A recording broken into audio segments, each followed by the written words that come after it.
say the color black without walking on eggshells.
You're tuned into Tomfoolery.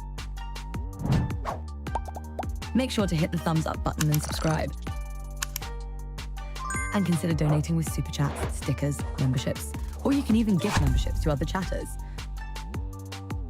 Or use the tips link in the description to write a message for TTS that will be read on stream. Hit the like button, or you ain't black. And that's a fact. Jack.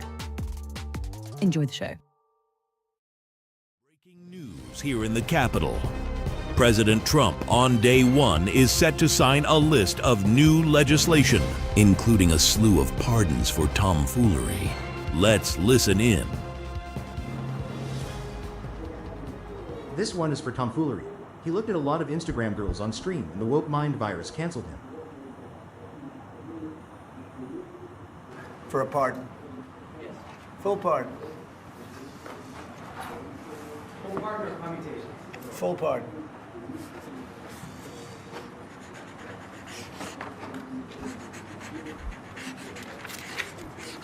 So this is a big one. Anything you want to explain about this? We hope they get him. We hope they come out tonight, frankly. They're expecting it. How many viewers do you expect Tom to get tonight? Approximately 1,500 people.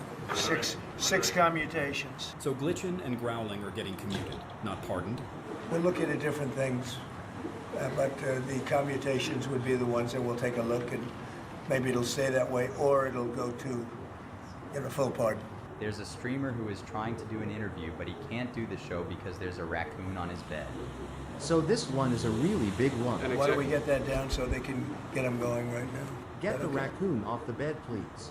This is to stop the mainstream media from lying about the fact that Joe Rogan has actually been dead for a long time.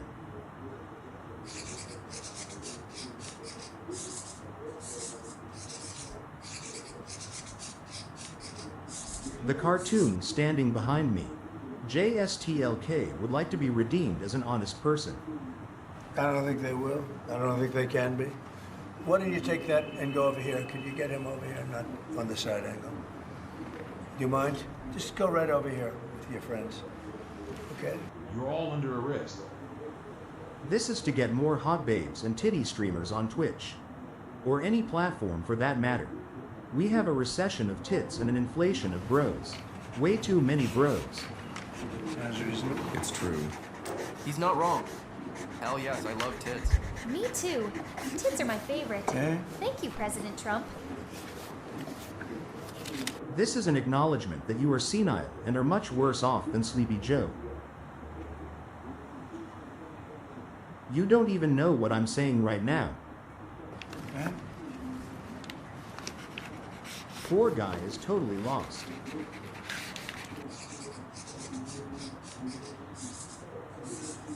Mr. President, do you think Tom will continue to be the #1 linguist in the entire world? Could happen. Stranger things have happened. Mr. President, can we expect short bus chat back anytime soon? What does that mean? Short bus means your dumb followers. I don't want to say when, but it's going to happen. Has to happen, or we're not going to have a country left. This is an order designating Spicy Chat a domestic terrorist organization and all of the members inside as domestic terrorists. That's a big one. People have wanted to do this for years. So they are now designated as terrorist organizations, foreign. Domestic. And Domestic, not foreign. Mexico probably doesn't want that. But we have to do what's right. They're killing our people. They're killing 250, 300,000 American people a year. Not 100, like has been reported for 15 years. It's probably 300,000. No, sir. It's domestic terrorists. Did you think they were Mexicans just because it's called Spicy Chat? I don't know. You'll have to ask them. But they go after these people violently. I mean, they're still going after brand new people. They found somebody else with a picture. There's never been anything like this. And you know, it's almost 100%. Think of this. Almost 100% of the people are convicted.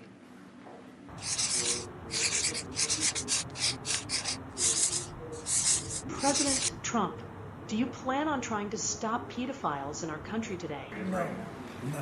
Why not? I think we have a lot of them. Right now, I think we have a lot. Isn't that suspicious considering your friendship with Jeffrey Epstein? I was very friendly with him. He liked me, I liked him. But we got along. I think he'll be happy to see him coming back. But he's dead, Mr. President. I think he has tremendous condo capability. He's got a lot of shoreline. Thank you, sir. President Trump, did you see that Chud Logic deleted all of the logs in his server after revenge porn was passed around in Spicy Chat? I was a little bit surprised that he did it, because it makes him look guilty. I mean, he's going to have to live with it. Now, with that being said, it's unbelievable precedent. Who's a total lunatic, by the way. Not a smart guy, he's a dummy. But we beat the hell out of him. And I helped my reputation. Do you plan on identifying women in nudes? Well, I guess now I have precedent to do it. I wouldn't want to do that, no. I think it makes you look very guilty. The reason is because if you delete and destroy documentation, everything, they have nothing because they were guilty as hell. And when you do that, they look very bad, but I was a little surprised he did it. Quick question, Mr. Smallfingers. How did you feel about Sassafras deleting all of her messages with Tom Foolery in Discord, but then leaking selective parts over the next 6 months? Which is a lunatic. But she's a nut job. The reason is that they destroy documents. And if you're even in a civil case, which this wouldn't be, I mean, people go to jail for a long time for doing that. What's this one? This one says that Tom Foolery's show has a massive schlong and Mantis is a very nice lady and isn't crazy at all.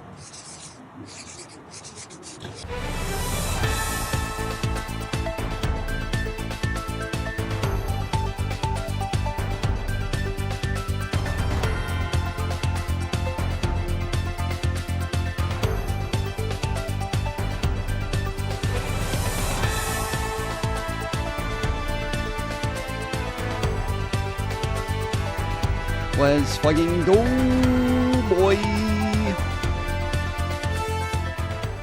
What's up, fools? Today is 1/26/2025. It is 9:10 p.m. Eastern Time. We got some stuff to get into. We got some stuff to do.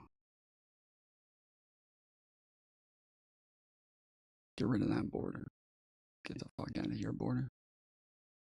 Don't nobody want you. We're all about open borders here. I don't want no fucking border. That was all very real and true. Yes, correct. That was a very, very real news edition that I recorded from World American News Network. So, just screen recorded that real quick and thought you guys would be interested to find out, to see what all happened there.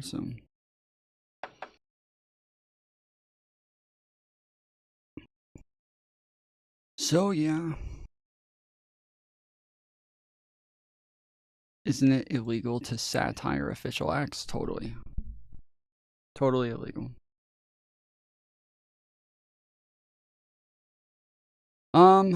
All right.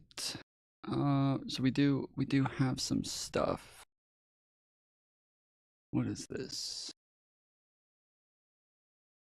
Did you see you were on Kino Casino? No. If you want to send it to me, it was today or yesterday.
There's no audio.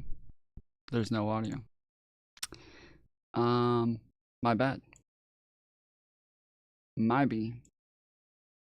Shit. Where do we go? It's full 2 minutes. My bad. Yeah.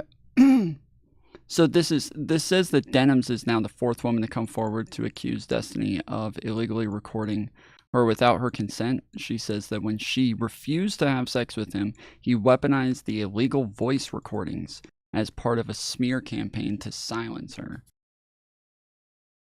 Again, it's voice recordings. It does seem weird that like people are kind of using this as part of the other things, or that it's like a part of the, that it's even like, yeah, like coming out right now as though it's relevant to the other shit. It's very strange that people are gonna, yeah, make a big deal about audio recordings. And especially it depends on the audio recordings, because again, when you're recording, I would assume even like I understand there's like 2-party consent states and shit like that in California. But again, yeah, when it comes to like stuff inside your own house or on your own property, like even having like a Ring doorbell, like a Ring cam for your doorbell, like that's your property, right? I don't think that Ring doorbells are illegal in California, but according to a lot of these thought processes, that would be illegal. So, yeah, it sounds like it's an audio recording, and I don't know if this was taken in his house, but we did. There was a lot of issues with Destiny and Denims when they stopped talking. So, but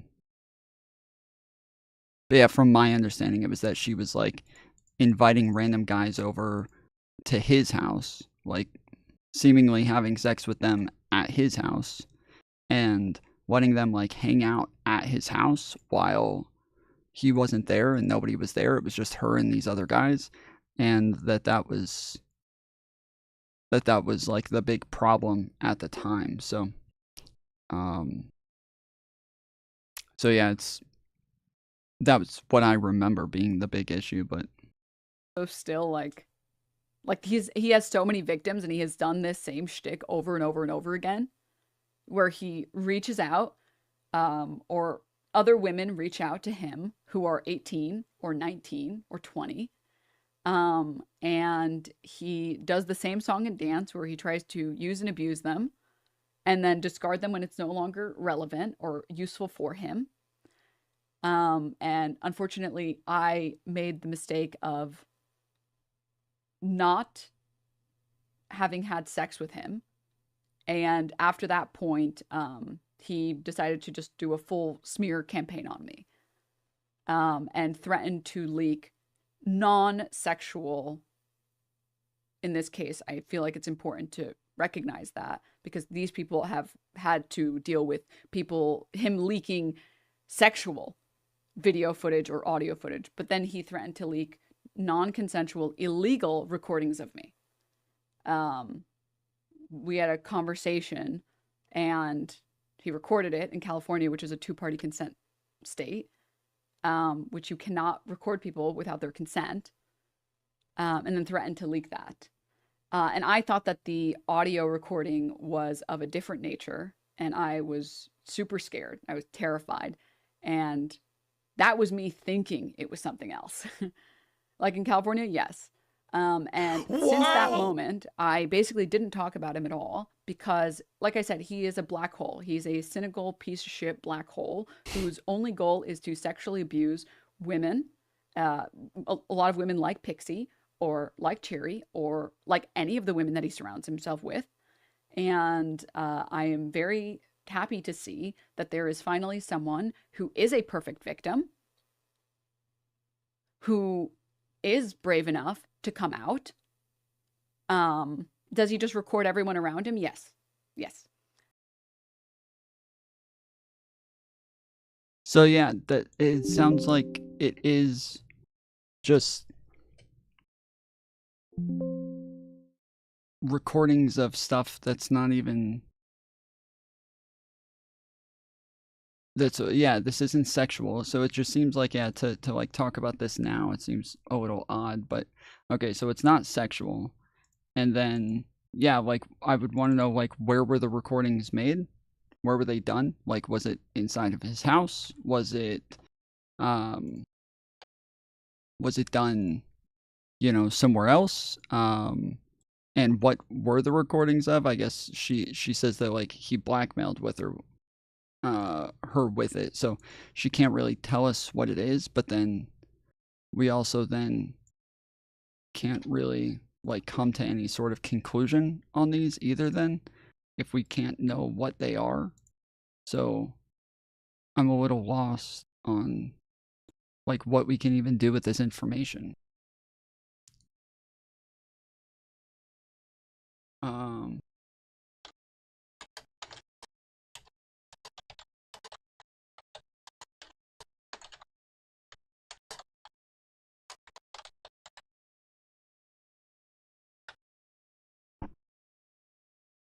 California is an all-party consent state. California is a two-party consent state, meaning that it is illegal to record a conversation without the consent of private parties involved. Without everyone's consent, you are unlawfully eavesdropping under California Penal Code.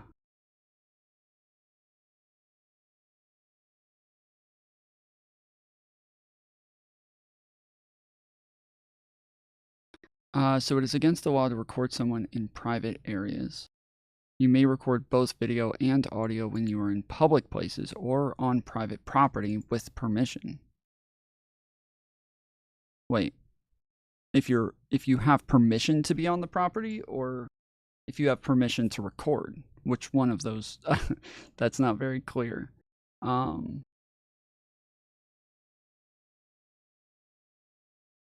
All right, when is it admissible to record someone without their consent? While it's generally an illegal invasion of privacy to record a private conversation, there are exemptions. So when is it admissible to record someone without their consent in California?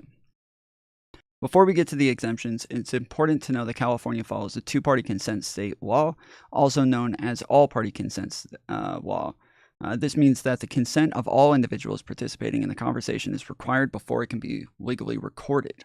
It also means that recording a conversation without the knowledge and consent of all parties involved can lead to legal consequences of fines up to $2,500 and or imprisonment for up to 1 year in county jail or state prison, as per California Penal Code Section 632.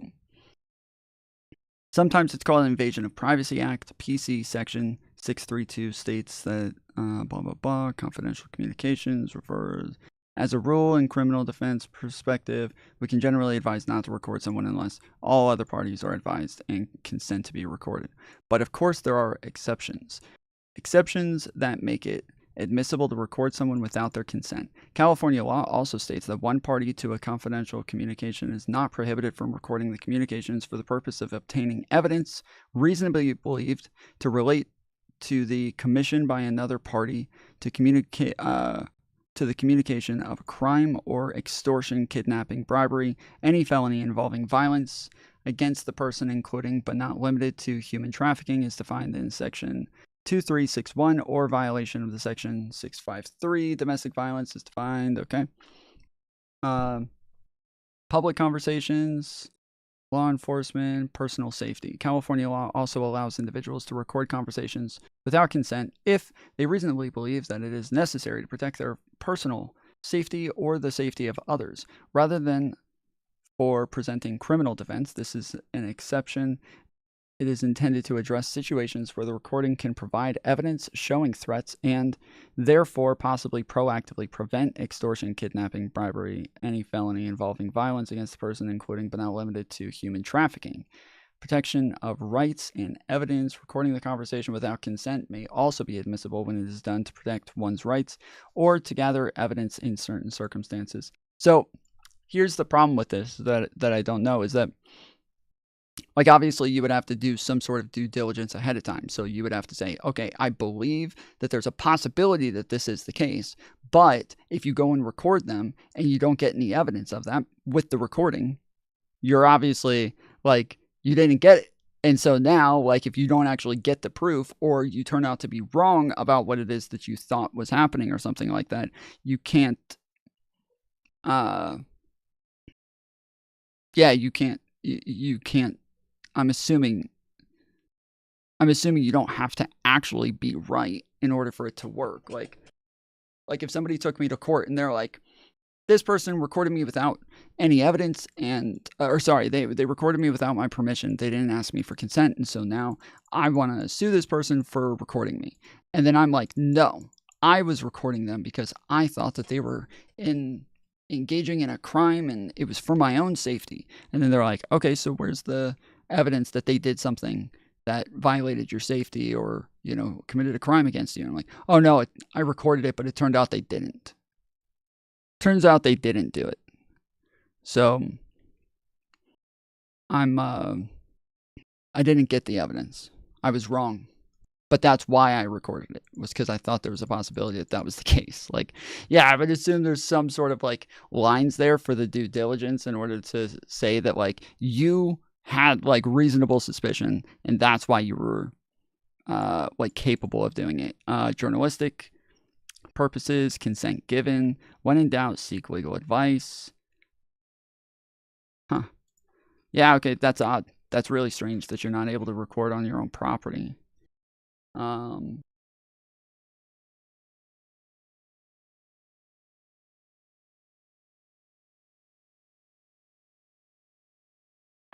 Yeah, that's a little strange. Because, like, generally, obviously, I would imagine if you had, like, security cameras inside of your house, you should be allowed to have security cameras inside your house. Like, and you shouldn't have to, like, tell everybody, like, hey, there's security cameras here. As long as they're not recording people doing things that are, like, obviously private. So when we're talking about, like, what about chime? Well, that's what I was saying. Is that, like, even, like, when we're talking about, like, a Ring doorbell camera or something like that. Like, but yeah, when we're talking about, like, security cameras inside of your house where you would record people is just as long as they're not changing, they're not in the bathroom, they're not engaging in sexual acts. Like, you're not recording anything that's obviously going to be, like, super invasive, but instead you're just recording conversations. I would assume that that would be fine in your own house. I obviously live in a one-party consent state. I don't think there's anything wrong with, like, recording people without their permission in general, especially when it's, like, inside of your on your own property. And I especially don't think there's anything wrong with it, like, if you have suspicion that they're doing something fucked up to you. But according to this, it has to be, like, a crime that they're committing, right? Whereas me, no, I'd be like, yeah, as long as, like, you think that they're possibly lying, that they're possibly going to, like, take that phone call and then change the context of it later, that they're likely going to turn around and say, like, something very different happened in the phone call than what actually happened. Like, there's all sorts of reasons for why, yeah, I think that it makes sense for people to record phone calls.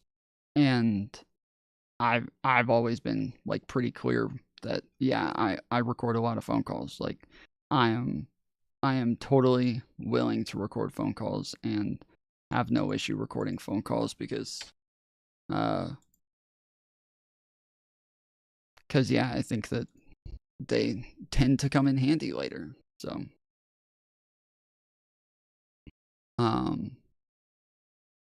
Tomfoolery show, wasn't the lore that Denims used to use Destiny's bed to have sex while he wasn't home? So could it be that the recording was for security and she didn't have sex without his knowledge? And she decided to have sex without his knowledge. So that is what I said earlier, is that she was supposedly having sex, like, with other people at his house while he wasn't there. And from what I remember, he was saying he didn't even care about, like, the sex part. Like, that did not bother him at all, and he didn't care about it. Like, he didn't care that she was bringing guys over for sex. He cared that she had guys at his house, especially guys who were, like, fans of him, who watched him a lot, who were, like, DGGers, and that this guy was, like, one of those types who was, like, always trying to get close to him, always trying to, like, call in, always trying to talk to him, always sitting in, like, VCs waiting to get pulled in. And he was just kind of one of those that was just always a little bit obnoxious. And so, yeah, he felt like it was even weirder that this guy is inside of his house where his, like, computers are and everything, and that this guy could have, yeah, just, like, gone through his shit and he didn't even know that the guy was there. Like, that, from what I remember, is, like, the main issue that Destiny had with this, but I'm not sure. And then also, Lobster, I went and looked and I don't see anything. The like, everything says Kino Casino clips, and I can't find anything besides that. And when you say the one from today, there's one from 5 hours ago about Nick Rakita, and then there's one from 16 minutes ago about Ethan Ralph. But yeah, outside of that, I don't see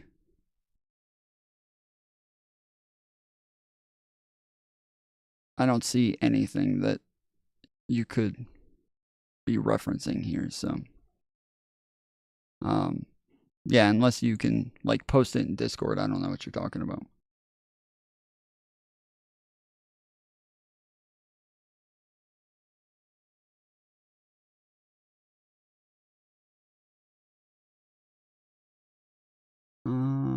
Okay.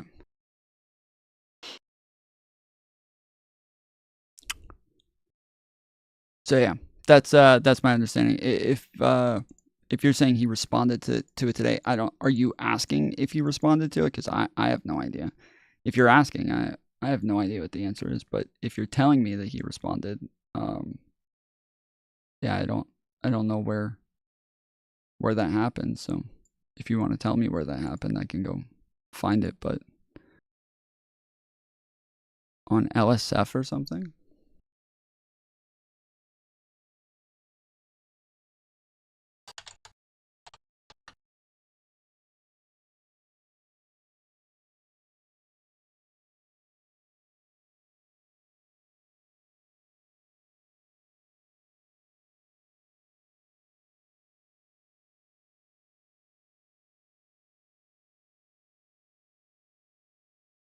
Oh wait, did Destiny stream today?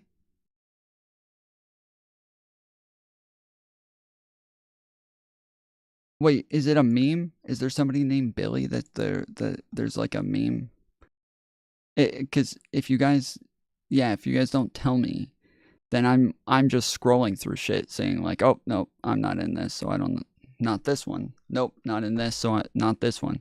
But yes, if it's a meme, you just want to tell me what video to pull up, then I'll just go pull it up. But yeah, like if you don't send me something, then there's no way for me to know what the fuck you're talking about.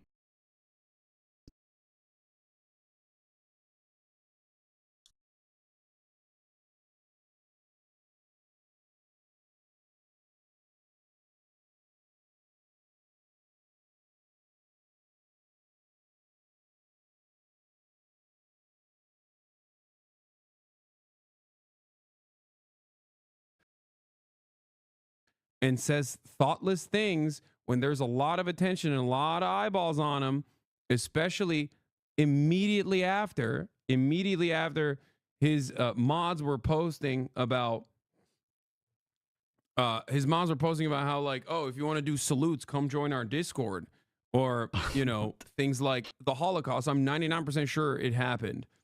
Like these are the types of things that you say. These are the types of things that you say when you're being a little too edgy. Okay?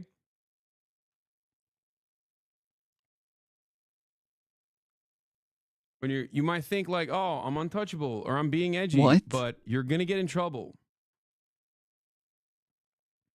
And even if you don't, it says Asmongold's community will be infested with Nazis if it's not already. Your entire community is going to turn into fucking Nazis. It's going to be infested. If it hasn't been already. This is, and says thoughtless things when there's a lot of attention.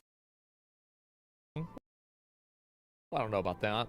Holocaust is a lie. I am, guys, I'm not one of these Holocaust deniers. I think the Holocaust probably happened. If I'm not a Holocaust denier, I think it probably happened, you know.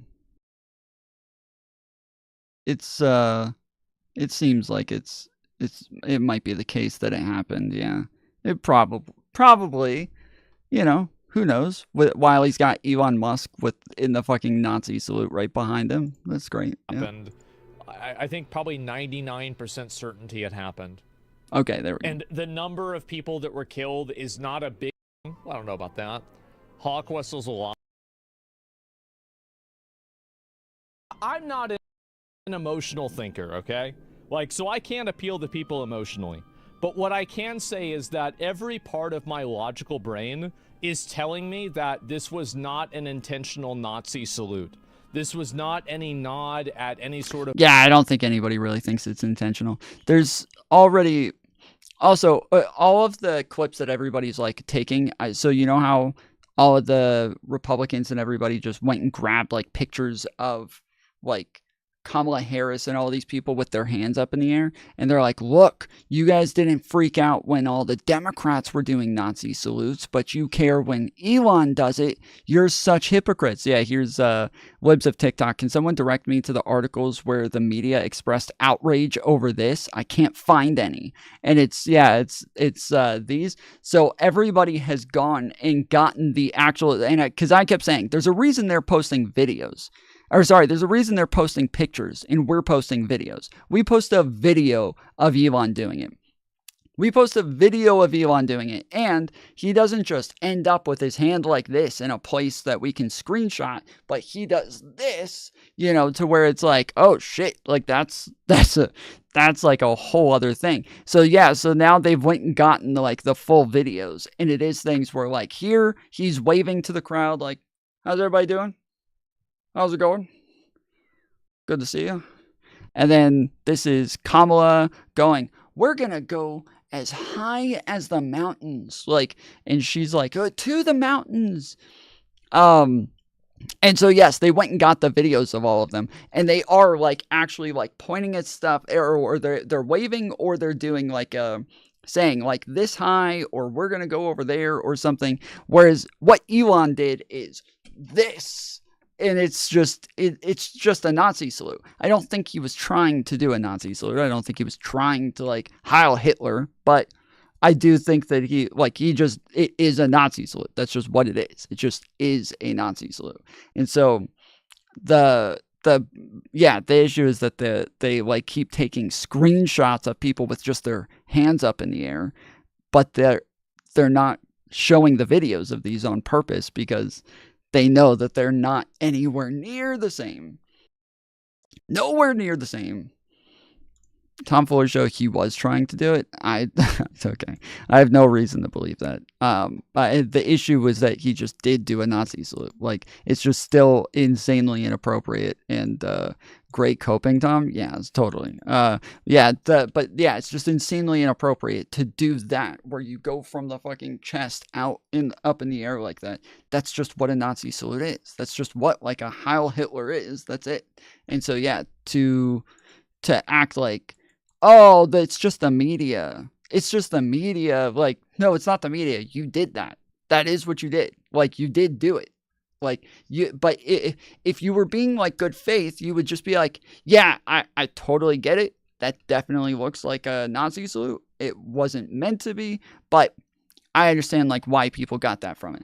But instead of even like acknowledging that, you just play a bunch of games where you're like, other people have put their hands up in the air before too. Like, you didn't just put your hand up in the air, bro. That's not what you did. Like, quit coping, dude. This is not you just putting your hand up in the air. You did this. Like, you even went, huh! Like, you made a sound when you, the title is Destiny Sued for Revenge Corn 4 days. Oh, 4 days. Damn. Okay.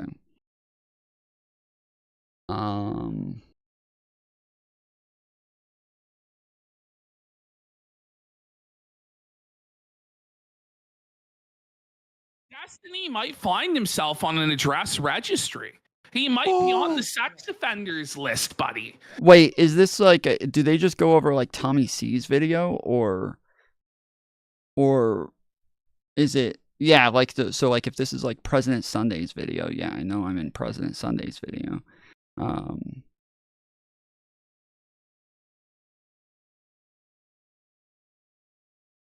Been borne by the victims, who are still being publicly shamed and harassed as I speak. Oh, and by the way, he's lost like a bunch of sponsors too. However, folk concerned for their well-being and their wishes to remain as apparently, yeah, anonymous and private as possible has been used to shut down any discussion where Destiny might be held responsible for endangering them in the first place. The perverse result is that Destiny's crimes against these people are effectively being weaponized as their own defense. Genuinely though, they genuinely are crimes. It's not even hyperbole. You can't just leak it to everyone and like show it. You know, it's for others who would call him out for them. For example, When one community member, known as Fairy Queen, questioned Not So Erudite's continued association with Fairy Destiny, given the Queen? revelation that he had been sharing of people he streams with. Yeah, if you're, I thought you said they called me Billy. Like, I don't know. Yeah, if all they did was just show like President Sunday's video, where it has like a couple of clips of me in it, then yeah, I'm aware of the video. Photos if she did so. Like if you and I had like sexted or something or traded nudes and you were like, I'm gonna leak your nudes, and I go, fuck you, if you leak my nudes, I'm gonna leak your nudes. Is that like blackmail or is that like abusive? I disagree. Yes. So do you think yes, You it can't is, do that actually. either or. No. Wait, I don't think that's bad. Wait, I'm sorry, I don't think that's bad. Am I crazy? Am I crazy for not thinking that's bad? I don't think that's abusive. I don't think there's anything wrong with that. Why is that bad?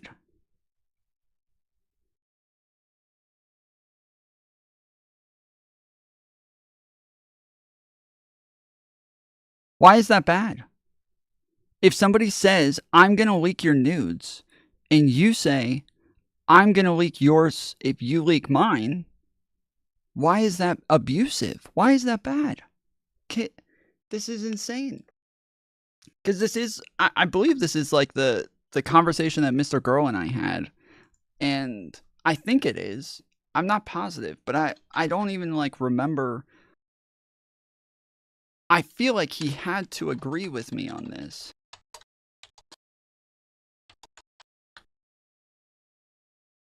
I feel like he had to agree with me on this, right? Am I crazy? With ethically. Okay, good. So then, straightforward questions of like, so what do you think, or like how are you feeling about this, or what do you think makes, if you could draw a line for abuse, how would you do that? What would your guidelines be for streamers if you could make a constitution of ethical? I literally did ask him all of these questions. He just wanted to be like so complicated during this. He's like, why you didn't ask me any of these questions? I'm like, bro, I literally just asked you all of those. What are you talking about? Ethical guidelines for streamers. What would it be? Like, you have your ethical guidelines for therapists. So what would you're not asking anything like that. You're like just asking all these. Being right isn't the question. Is it abusive? I think that we all think being abusive is wrong, bro. This is like saying like, the question isn't whether or not he raped her. The question was it moral? I think we all agree that if we say he raped her, it's immoral. I think all of us agree on this. Like, we don't, I'm not talking to you out. Oh, sheesh. My bad. I don't know why I thought that I could. Shit. Really vague, weird questions that leave you so many outs to not. It's like you're not taking a stance. You're not even letting me have a position. I just feels like I don't. Sorry, the last one is kind of what I was trying to ask. I was trying to ask for like a list of like expectations. So when you say like, hey, this is like a constitution of what I would put out for streamers, that is what I'm asking. His audience to go make accounts on Kiwi Farms and post an Anna's Kiwi Farms thread 2 days after sexting her. When she asked him, I guess my initial like emotional response to that, it was like, yeah, this feels weird, this feels icky. But then I started like thinking about like, intimate relationships that I've had with people, the way that we talk to each other, the way that we interact, and I like you explained, like I end up starting to like compare it to a bunch of other things that I either know to be abusive or know not to be abusive, and that helps me because this is a weird space. This is like the internet, the way that we interact with one another. This is a new.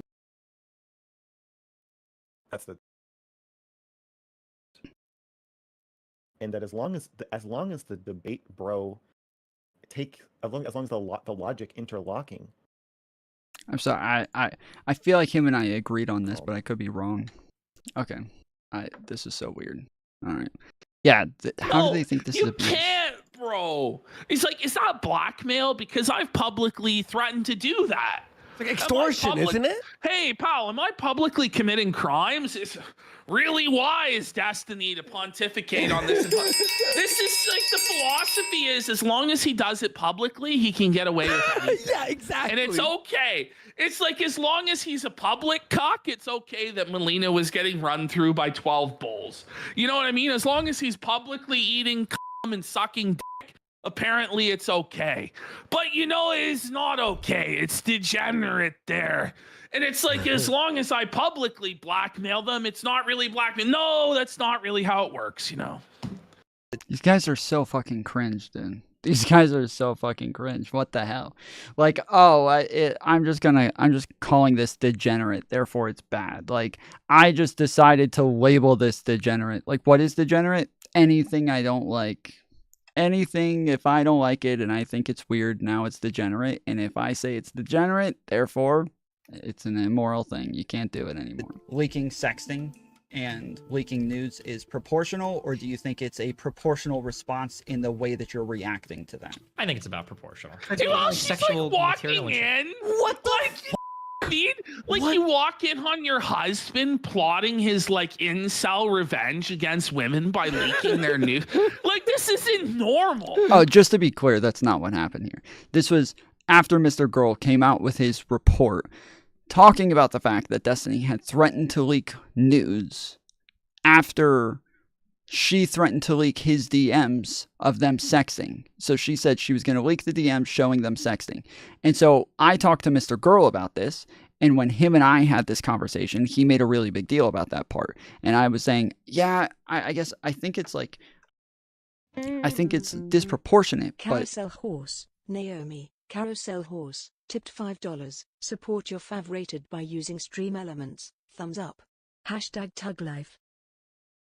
Thank you, Naomi. Let's freaking go. We got 5 out of 25 to get this up to 6 hours today. Otherwise, we'll probably leave it at like a 3-hour stream today. We ended stream a little early yesterday as well. And yeah, we'll probably cut this one at around 3 hours. But yeah, generally the way it works is we put like $25 up for every 3 hours. So we'll do first 3 hours on the house. You're welcome. But yeah, because we have a lot of members and everybody paying for content anyway. So yeah, we'll go ahead and just do the first 3 hours. But then I like, in order to add time on top of that, we start doing yeah, like 25 per 3 hours. And so we'll get up to 9, 12 hours sometimes and then move on. But yeah, in order to get the 6 hours, to add a 3 hours, we'll do at least $25 today. But yeah, so I had a conversation with Mr. Girl, and the conversation was, he's like, oh, so do you think it's okay for them to say, I'm going to leak your nudes just because she said that she was going to leak his sexting? And I was like, I don't think it's proportional. So I'll say, no, I don't think it's okay. But I do think that, like... Carousel Horse, Naomi, Carousel Horse, tipped $5. Another $5 in the pot. Don't leave me hanging, fools. Thumbs up. #TugLife. Well done, Naomi. So, all right, Naomi putting us on the board. $10 already. She's getting us almost halfway there. So let's don't let her down, guys. Okay, don't let her down. Make sure we fill up to $25. All right, don't make her $10 go to waste. But yeah, so I'm like, yeah, I think it's disproportionate to say I'm gonna leak nudes versus sexting, because I think sexting isn't nearly as bad as nudes, but I think both are bad. I just think that you're like, she like threw a rock at you and then you pulled out a rocket launcher and just fucking blasted her away.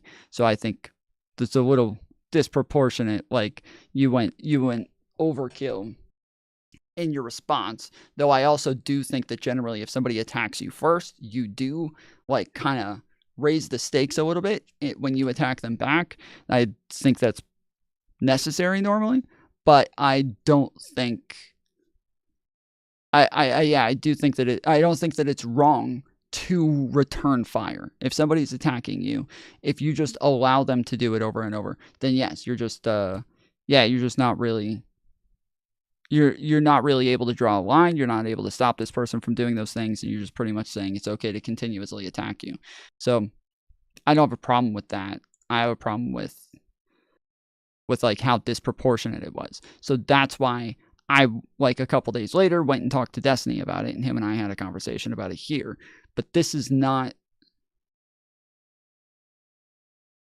him plotting this here. This had happened years before. So you know what I mean? Here's your dinner, honey.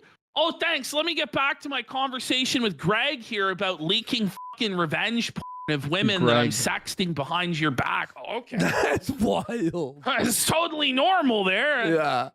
From another person. Yeah, fuck it. I think it's proportional.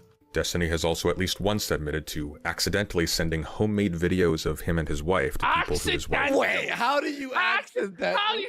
Oh, so All right. All right.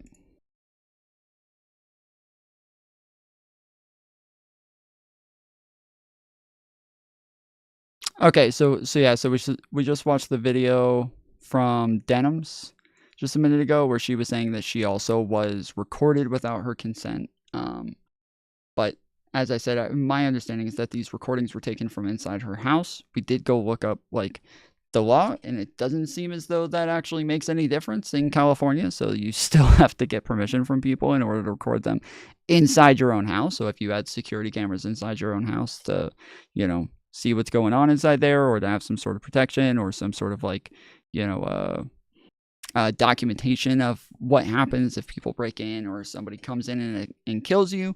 Those people, when they break into your house to kill you, you got to make sure that you get them to sign a contract first, giving consent for the security cameras to record them kill you.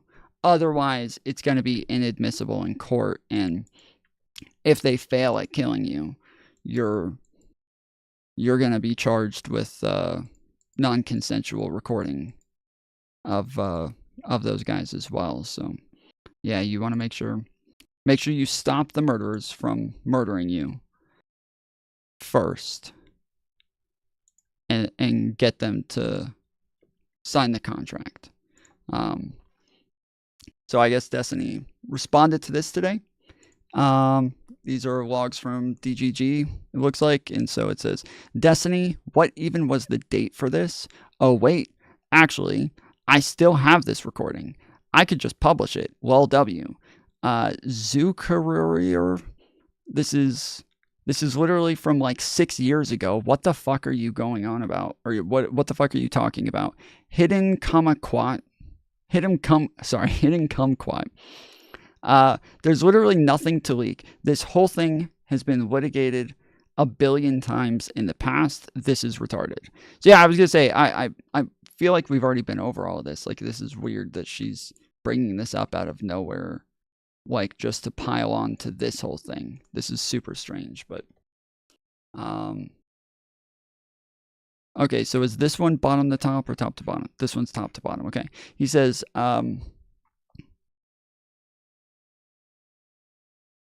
shit. Fuck. Stop. Okay. Denims. It really sucks that we didn't fuck. Yeah, she did kind of say that. She said, I unfortunately made the wrong decision to not have sex with him because then he kicked me out of his orbit and had everybody attack me. He's like, wait, so you wish you had just had sex with him to like pay to stay inside the orbit then? I'm just kidding. It's obvious she's being sarcastic, but yeah, that's what the Denims. It really sucks that we didn't fuck. Oh, wait. Oh, he released the fucking DMs. Oh, these are DMs from back then. These are DMs from back when it happened. Oh, snap. Okay, now I get it. Yeah. Okay, so yeah, it says, it really sucks that we didn't fuck. Yeah, that's right, I remember that. Cause yeah, even so that's weird. That makes it even weirder now that she said that in the video. In this case, I feel like it's important to recognize that, because these people have had to deal with him leaking sexual video. Did it in California, which is a two-party consent state, was of a different nature, and I was and since that moment, I basically didn't talk about him at all because it was of a different nature, and I was super scared. I was terrified, and that was me thinking it was something else. Like in California, yes. Or other women reach out to him who are 18 or 19 or 20. And he does the same song and dance where he tries to use and abuse them and then discard them when it's no longer relevant or useful for him. And unfortunately, I made the mistake of not having had sex with him. All right. So yeah, so I guess it's not all that sarcastic. Yeah, I guess it's not all that sarcastic when she says this. The mistake of and unfortunately, I made the mistake of not having had sex with him. Yeah, not all that sarcastic, because yeah, in the DMs that Destiny leaked from 6 years ago, the first message from Denims, it really sucks that we didn't fuck in all caps. And Destiny made a surprise face. He said, "You've still got part of the day left. You can do it, bud." She said, "Wait, are you actually serious?" He put question marks. He said, "I don't know. Are you guys not on good terms now?" She said, "No, on good terms with who?"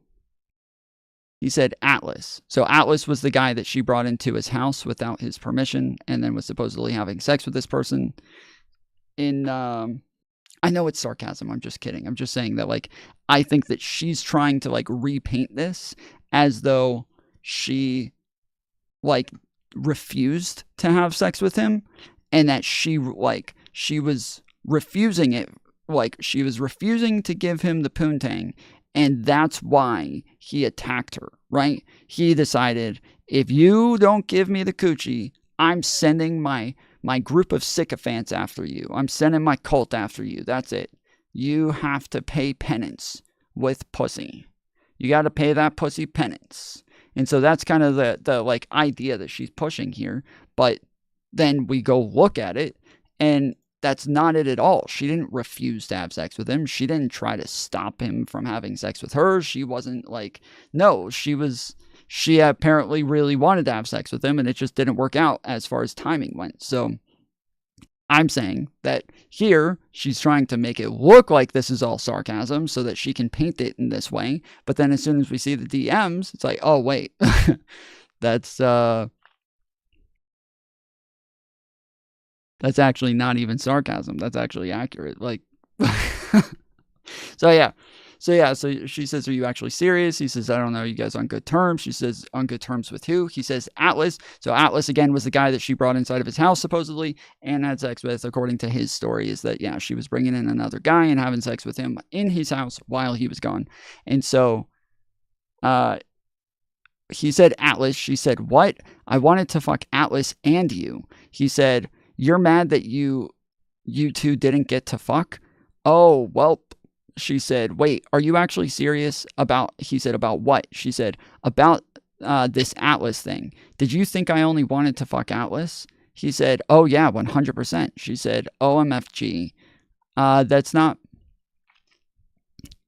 he said, "that's not why I didn't want to deal with you or L-Man.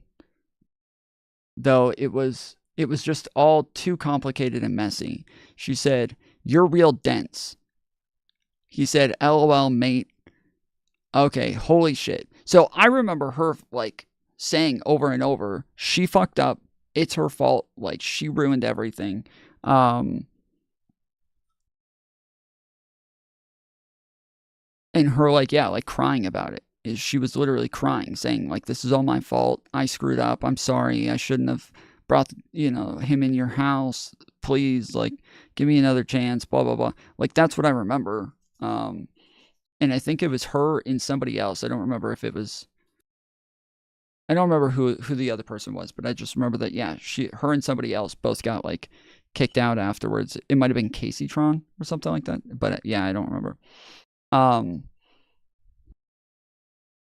So yeah, so she said, "You're real dense." He said, "LOL, mate." She said, "Okay, holy shit. Look, buddy, I can solemnly swear I won't lie to you because you're an okay guy. And I've learned from my mistakes, but you got to be way more confrontational about this, okay?" He said, "I mean, I think I've been decently charitable, mate. LOL, what the fuck?" She said, "Dude, you want me to be explicit about wanting to fuck you? But you acted so implicit about not letting guests in. You can't have it both ways." He said, "Mate, it's assumed not implicit. What the fuck? Yeah, I was about to say, I don't know that it's like implied that you don't like bring people in your house. Like that's it, but he did go and like yell at her for bringing another guy in his house and having sex with him. And so, yeah, that ended up like, I guess that is implied, but then he ended up having like an explicit conversation with her from what I understand. Again, this is like his story and what he says happened. So yeah, he says it's not assumed, it's not implicit, or sorry, it's not I'm sorry. He said, mate, it's assumed, not implicit. What the fuck? She said, well, fuck, then it's assumed I want to fuck you. He said, no, it's not, because you clear signals. She said, mind reading is dumb, okay? He said, you didn't. I even told Melina, this is the main reason.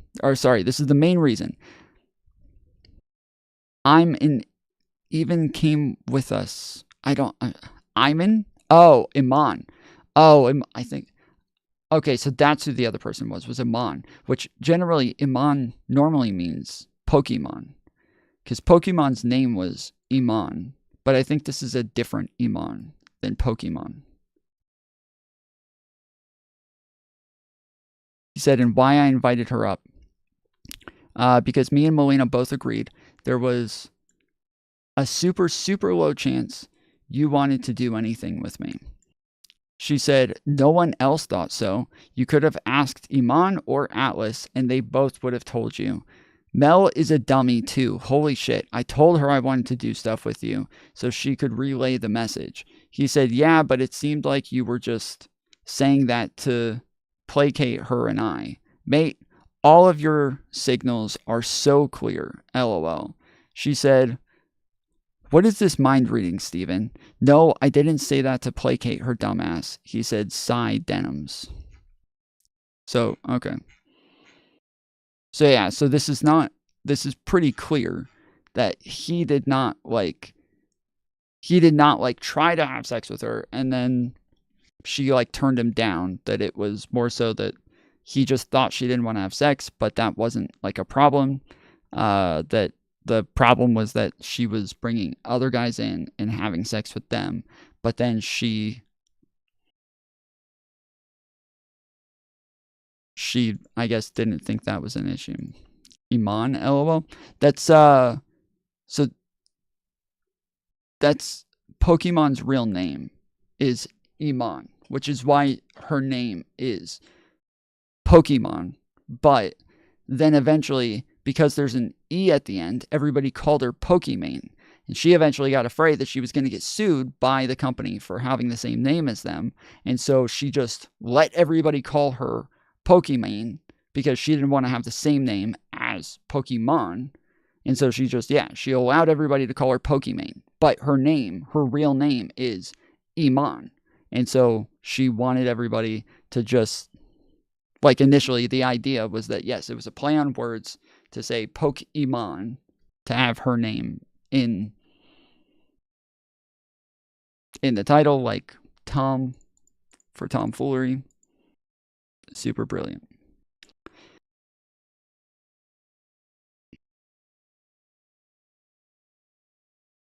Not only sex with a guy, but sex in Destiny's bed. I think he said that he didn't know if she had sex in his bed. That was a different, because he said that they walked in and they were like on the couch cuddling and shit. I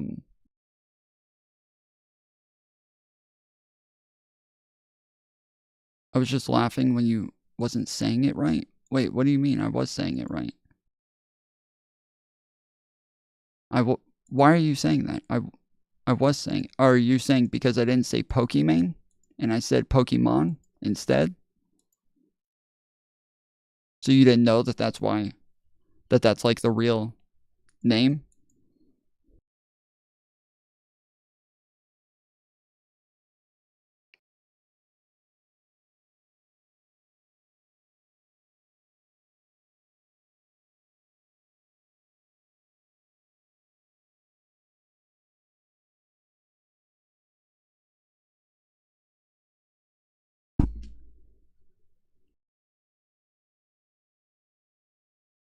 Pete Hegseth, it was a tie, bipartisan opposition, smallest margin since the job was created. You had to break that tie. If the nominee can't unite your party, how's he going to lead 3 million people? Well, look, I think Pete is a disruptor, and a lot of people don't like that disruption, but Margaret, that disruption is incredibly necessary. If you think about all of those bipartisan massive votes, we have to ask ourselves, what did they get us? They got us a country where we fought many wars over the last 40 years, but haven't won a war about as long as I've been alive. They've got us a military with a major recruitment crisis, a procurement price crisis that's totally dysfunctional, where we buy airplanes for billions and billions of dollars, terrible cost overruns, the delivery dates are always delayed. So we need a big change. Now, admittedly, there are people who don't like that big change, but it is necessary, and it's explicitly what Donald J. Trump ran on, and I think part of the reason why the American people elected him their 47th president. So the main objective is changing all of that, that it's going to be Pete Hegseth alone? I'd say the main problem the main thing that we want Pete Hegseth to do is to fix the problems at the Department of Defense. And unfortunately, there are many. We've gotten into way too many wars that we don't have a plan for winning. We've gotten into way too many misadventures that we shouldn't have got into in the very first place. And our procurement process, Margaret, is incredibly broken. We're Those in are an era. decisions. Well, of course, they're policy decisions, but they're also logistical and implementation decisions. If you look at where we are with the rise of artificial intelligence, with the rise of drone technology and drone warfare, I was looking at some stuff the other day, and we've talked about this a bunch, how annoying it is that, like, everything now is called AI. It doesn't matter what it was before. It didn't change. It's not something new. They're just like, we've had TTS around for a long time. All of a sudden, TTS is called AI now. We've had speech to text, and now all of a sudden, speech to text is called AI. We've had bots that were capable of having conversations with you based on like a bunch of different possible responses that they could give, and they would use an algorithm to kind of have a conversation with you to kind of figure out what the best response was based on the programming that's already set in place. Now that's called AI. Like, we've had all of this shit around. This technology has been around forever, but all of a sudden they just start calling it AI. I don't get it. It doesn't make sense. It's kind of weird. And it's annoying, actually. It's not just weird. It's annoying that they call everything AI nowadays when none of it's actually any sort of intelligence. It's not artificial intelligence. It's not intelligence. It's just a fucking code that kind of just tells the things how to respond. There's not like any AI. There's obviously a lot of different things that are capable of like making a bunch of different decisions based on like they'll have initial programming, but then they also have like self-learning to where they're capable of like intaking more information and learning from it and then changing their own patterns of behavior and their own algorithms and shit like that. But that's not the majority of things that we call AI today. So it's the rise of AI. There hasn't been like a huge rise. There's like, out of most of the shit, there's very little that's actually AI. There are also logistical and implementation decisions. If you look at where we are with the rise of artificial intelligence, with the rise of drone technology and drone warfare, we have to really top to bottom change the way that we fund the procurement of weapons, the way that we arm our troops. This is a major period of disruption, and we think Pete Hegseth is the guy to lead the job. Now, there's another element to this, Margaret, too, which is we believe that military morale, at least until the election of President Trump, was historically low. You had the Army missing recruitment goals by tens of thousands of soldiers, and already recruitment is starting to pick up because Pete Hegseth is fundamentally a warfighter's leader at the Department of Defense. He is a guy who sees not through the perspective of the generals or the bureau. Or everybody thinks, oh shit, Trump's really fucking shit up for the country. We're getting ready to go to war again, so we need to get as many people as possible part of the military so we can be prepared. We got to get a lot of people in there. Bureaucrats, he looks at things through the perspective of the men and women that we send off to fight in our wars. Both the Wall Street Journal and the National Review, conservative publications, as you know, have been critical of Tulsi Gabbard. The Review called her an atrocious nominee who deserves to be defeated. They compared her defense of Edward Snowden, the fugitive who stole U.S. secrets, to an attorney general who thinks the mob gets a bad rap. Her refusal to... Yeah, bringing in Tulsi Gabbard is one of just the dumbest things in the world, but she's become like, this is what the Republican Party is now. It's just like a bunch of celebrities. Like, it's not people who are actually good at their jobs. Nobody cares whether or not they're capable of doing what it is that they're tasked to do. They just care that, like, oh, this person has said some things that I like, so now they're popular with me. But Tulsi is an insane person. She's been proven to be a liar over and over and over and over now. She is a conspiracy theorist, maybe even I would say at the minimum a Russian shill, at the most a Russian agent. Like, she is just one of the worst fucking people that you could pick. And it's sad because everybody that I talk to about Tulsi Gabbard, they're all like, she has a personality that makes me really want to like her. I really want to like this chick, but I'm just not capable of it. She is such a horrible person that, like, I want to like her so badly. Like, she's pretty. She's very, like, personable. She's got, like, a cool, just kind of, like, vibe about her. This very, Hawaiian, I guess, just very, like, beach-esque. And yeah, she's just kind of a piece of shit. Like, there's no, the hottest conspiracy theorist, yeah, sure. But yeah, there's just nothing, like, there's everything about her just really sucks. She has been a sucky human across the board and just won't stop making shit up. How so? I mean, dude, like, one of the best examples is her attack on Kamala Harris from the 2020 debate stage. She literally had, like, a slew of bullshit that she just made up, and none of it was actually true. None of it was true. So it's stuff that she's continued to double down on to this day, while knowing for a fact that she's wrong. While knowing for a fact that she is just dead wrong, she has continued to double down on those sentiments and those statements. So there's tons of examples at this point. Get to the Tim versus Myron yet? No, we'll get to it a little bit after this. This one's like a 20-minute video. I don't know how much of this we're going to go through though. Accept U.S. intelligence findings that Assad gassed his own people, they said was like a nominee for OMB director not being able to count. Does any of this give you pause, putting her in charge of the U.S. intelligence community? Yes or no? No, look, these are publications that attacked Donald J. Trump obsessively, but those publications... Oh, well, if they attack Trump, then they must be bad faith then. If they attacked, like, somebody who committed treason on his own country, tried to steal an election, and continues to this day to lie about whether or not he lost the 2020 election, yeah, you can't attack that guy. Any attacks on that guy, those have to be bad faith. There's no good faith attacks on somebody like that. Publications don't determine who the president is, the American people do.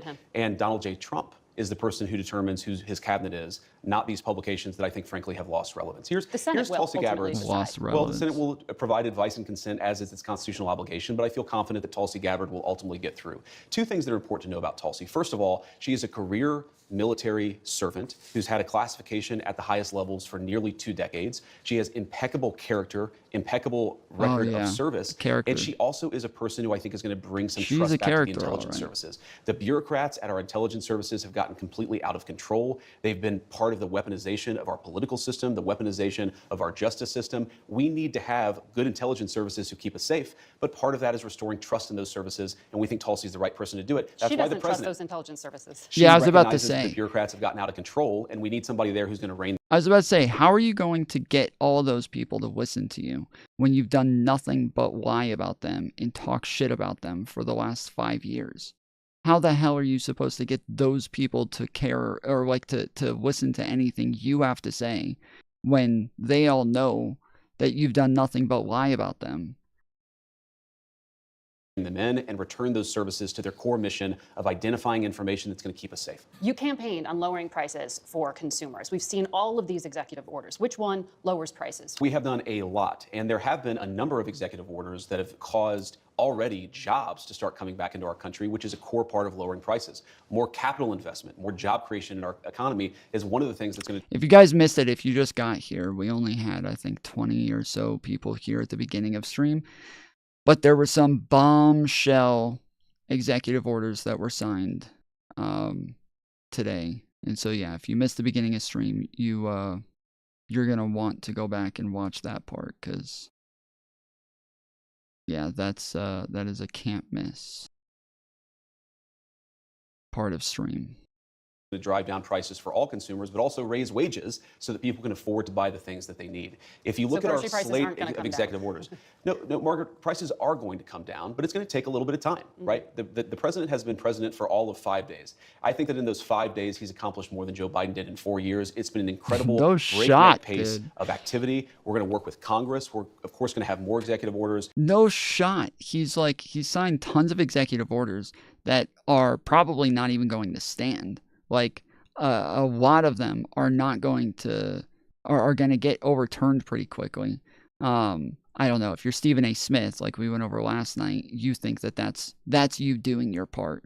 You know that it's going to get overturned. You know that it's just a meaningless gesture, but you did it just like you promised. And so you kept your word, even though you know that it's going to get overturned. There's literally what Stephen A. Smith was saying last night, dude. But yeah, most of this shit's going to get overturned. Like, they're not actually getting shit done. Joe Biden actually got tons of legislation passed during his presidency. And especially when you compare it to Donald Trump's first presidency, where he got pretty much nothing done throughout that entire period. Yeah, it's, I don't think now's the time when all you did was just sign a bunch of executive orders that aren't going to do anything to start bragging about how much better you are than Joe Biden. And we're going to try, the way that you lower prices is that you encourage more capital investment into our country. And yes, how far back? Literally, like immediately after the intro. Very first thing. Specifically, what executive order is going to help lower prices? All of the stuff that we've done on energy, to explore more energy reserves, to develop more energy resources in the United States of America. One of the main drivers of increased prices under the Biden administration is that we had a massive increase in the energy prices. Donald Trump has already taken multiple executive actions that are going to lower energy prices, and I do believe that means consumers are going to see lower prices at the pump and at the grocery store, but it's going to take a little bit of time. Rome wasn't built in a day, and while we've done a whole lot, we can't undo all of the damage of Joe Biden's presidency in 4 days. Well, there are a lot of things that contributed to higher energy prices, and there was record oil and gas production. Yes, Joe Biden did many terrible things to lead to an increase in prices. I agree, Margaret. No, but all the things you experience at the grocery store are what people touch and feel. That's what you were talking about, bacon on the campaign trail. Of course, of course. Those things, when do consumers actually get to touch and feel a difference in their lives? Well, Margaret, how does bacon get to the grocery store? It comes on trucks that are fueled by diesel fuel. If the diesel's way too expensive, the bacon's going to become more expensive. How do we grow the bacon? Our farmers need energy to produce we need to grow bacon. bacon. Lower energy prices, we are going to... True, we need to really figure out ways to grow bacon, guys. Our bacon trees aren't working. We don't have the right soil to grow bacon here, and you can only grow bacon in certain environments, and we don't have the right amount of humidity. We don't have the right amount, the right type of soil, and so we're gonna have to figure out ways to do some hydroponic bacon. To see lower prices for consumers, and that is what we're trying to fight for. Well, the flurry of executive orders, most of them weren't about the economy. Many of them were, though, Margaret. We had, I think we've taken promise over of tariffs by February 1st. We've taken over 200 executive actions, some executive orders, other executive actions. Again, this is in less than a week, and a lot of them were focused on the economy, bringing investment into our country and lowering energy prices. We've also focused on safety, restoring public safety, ending weaponization of the Department of Justice. We've done a lot. And I think the president is to be commended for actually coming in and doing something with this incredible mandate the American people gave him. He's not sitting in the Oval Office doing nothing. He's doing the American people's business, and I think they're going to see a lot of good effects from it. Well, a lot of these announcements have yet to take effect. Sure. The president did say he wants to do something with an executive order in relation to federal emergency response. He said he may reform or eliminate FEMA. Instead of sending emergency responders, he may start to send a percentage of money to states to take care of themselves. But FEMA has specialized expertise that some of these states just don't have in their arsenal. And I wish how that they... will states who are lower income states, the Mississippis, the Kentuckys, the Alabamas, be able to do this for themselves without federal help? Well, the president, to be clear, is not saying we're going to leave anybody behind. He's saying that in the way that we administer these resources, some of which is coming from the federal level, some of which is coming from the state level, we've got to get the bureaucrats out of the way and get the aid to the people who need it most. But these Let's are the be first honest, responders. Margaret, you talk about the expertise from FEMA. FEMA in North Carolina, in California, in Florida with some of the hurricanes has often been a disaster. And it's not because we don't have good people at FEMA, it's because bureaucratic red tape and garbage prevents the rapid deployment of resources to the people who I need think it. there's good people on both sides. Themselves? The president is trying to encourage us to reform the way that we deliver emergency response in a way that gets resources So to don't people take who him need literally, it. No, is what you're saying. we should take the president at his... Stop taking him out of context and literally, guys. You gotta stop doing it. Quit taking him out of context and literally. All the time. You always take him out of context and literally. His word that FEMA needs desperate reform because it does. Margaret, when I went to North Carolina as VP-elect, but before we were sworn in, people would talk about how FEMA would get resources, food, medicine, water to obviously a bad warehouse, faith. but then would have no plan to get it from the warehouse to the people in the mountains who were literally starving and thirsting to death. We can do so much better, and under Donald Trump's leadership, we will. But they work with the state and local officials. They often don't So work now well it's enough. And again, that's going to not be on because the state of and local officials? No, the FEMA management officials don't work well enough with state and local officials to get resources to the people who need it. We should expect, and this is, I think, one of the fundamental premises of President Trump's leadership, the American people should expect more of their government. When there's a terrible disaster, they should expect food, medicine, and water to get to the people. Yeah, so why is Donald Trump refusing to give California aid for the fires right now? What about that? Is she going to ask him about that? She's going to say, so why is Donald Trump refusing to give aid to California right now? Why is he the only president that's ever refused to give aid before? Like when he refused to give aid for the wildfires twice, or has threatened to refuse to give aid for wildfires twice in the past as well. Why, if that's the case, if that's what you actually think, why Trump doing that, though? People who need it. When there's a terrible fire in California, the fire hydrants ought to actually turn on. I am sick of the American people having such low expectations for their government. They should demand more of us because it's the greatest country in the world, and that's what Donald Trump's leadership promises to bring back. So still count on the federal government, but watch that space. Let me ask you about another. You can give them aid in 18 months when they start cleanup. They're cleaning up now. I literally just watched him at a press conference yesterday where they were saying that they were cleaning up now. And he was saying, well, how long is it going to take? And they're like, probably a week. People will be able to go home in a week. And he's like, that's not fast enough. These people want to go home now. That's not fast enough. It's like, it's been going on for like a month now. They want to take a week to clean up. And you're saying that's too long? What is wrong with you? Area that you campaigned on quite a lot, and there was a flurry of activity on, and that has to do with immigration. Sure.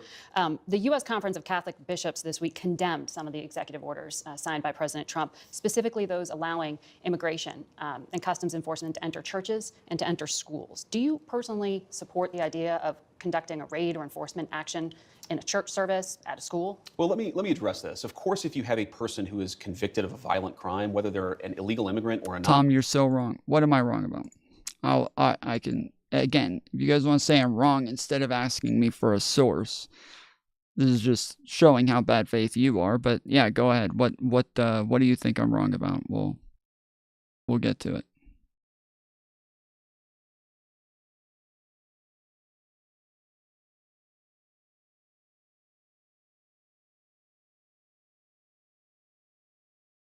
Read above, I said it twice. Why did Trump remove all federal restrictions ordered the California to start cleanup? I have no idea. What does that have to do with anything? I saw you say that. I have no idea why you're like pivoting to something else.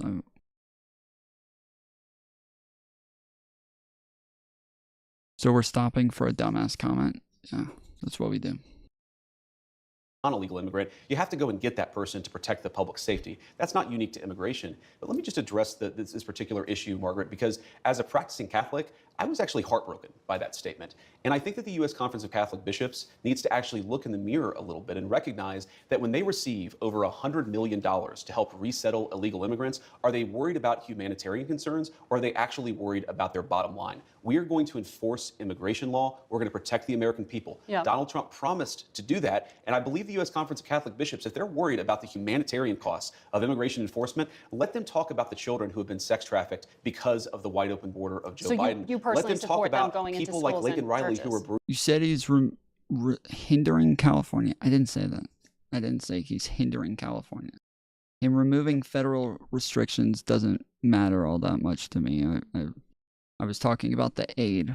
That's what I was talking about. I was talking about him, saying he's not going to give them aid, threatening to restrict aid, trying to use aid to force them to engage in some sort of political action. There's like 4 different times that he's done this now, so I can go over all the different ones. But you just saying, oh, well, he did some things to help them, but he won't give them their own money, or he tries to use their own money to get their politicians to do what he wants in politics. Like that's not the same thing. Brutally murdered. I support us doing law enforcement against violent criminals, whether they're illegal immigrants or anybody else, in a way that keeps us safe. Let me ask this question, Margaret. Let's separate the immigration issue. If you had a violent murderer in a school, of course I want law enforcement to go and get that person out. Of course. So what's the point of the question? You changed the regulation this week. That's the point of the question. Exactly. Giving the authority to go into churches and go into schools. We empowered law enforcement to enforce but the that law also everywhere has to a protect Americans. Effect, a chilling effect, arguably, to people to not send their kids to school. I desperately hope it. You're saying he says something like it must be gospel instead of negotiating. Yeah, I think I'm complaining about him using federal aid to negotiate. That is what I'm complaining about. Not instead of negotiating. I'm saying it is a disgusting thing to do when you have a state in a federal emergency and you try to use that federal emergency to get them to kowtow to your politics. You try to use the citizens' money while they're in the middle of a crisis.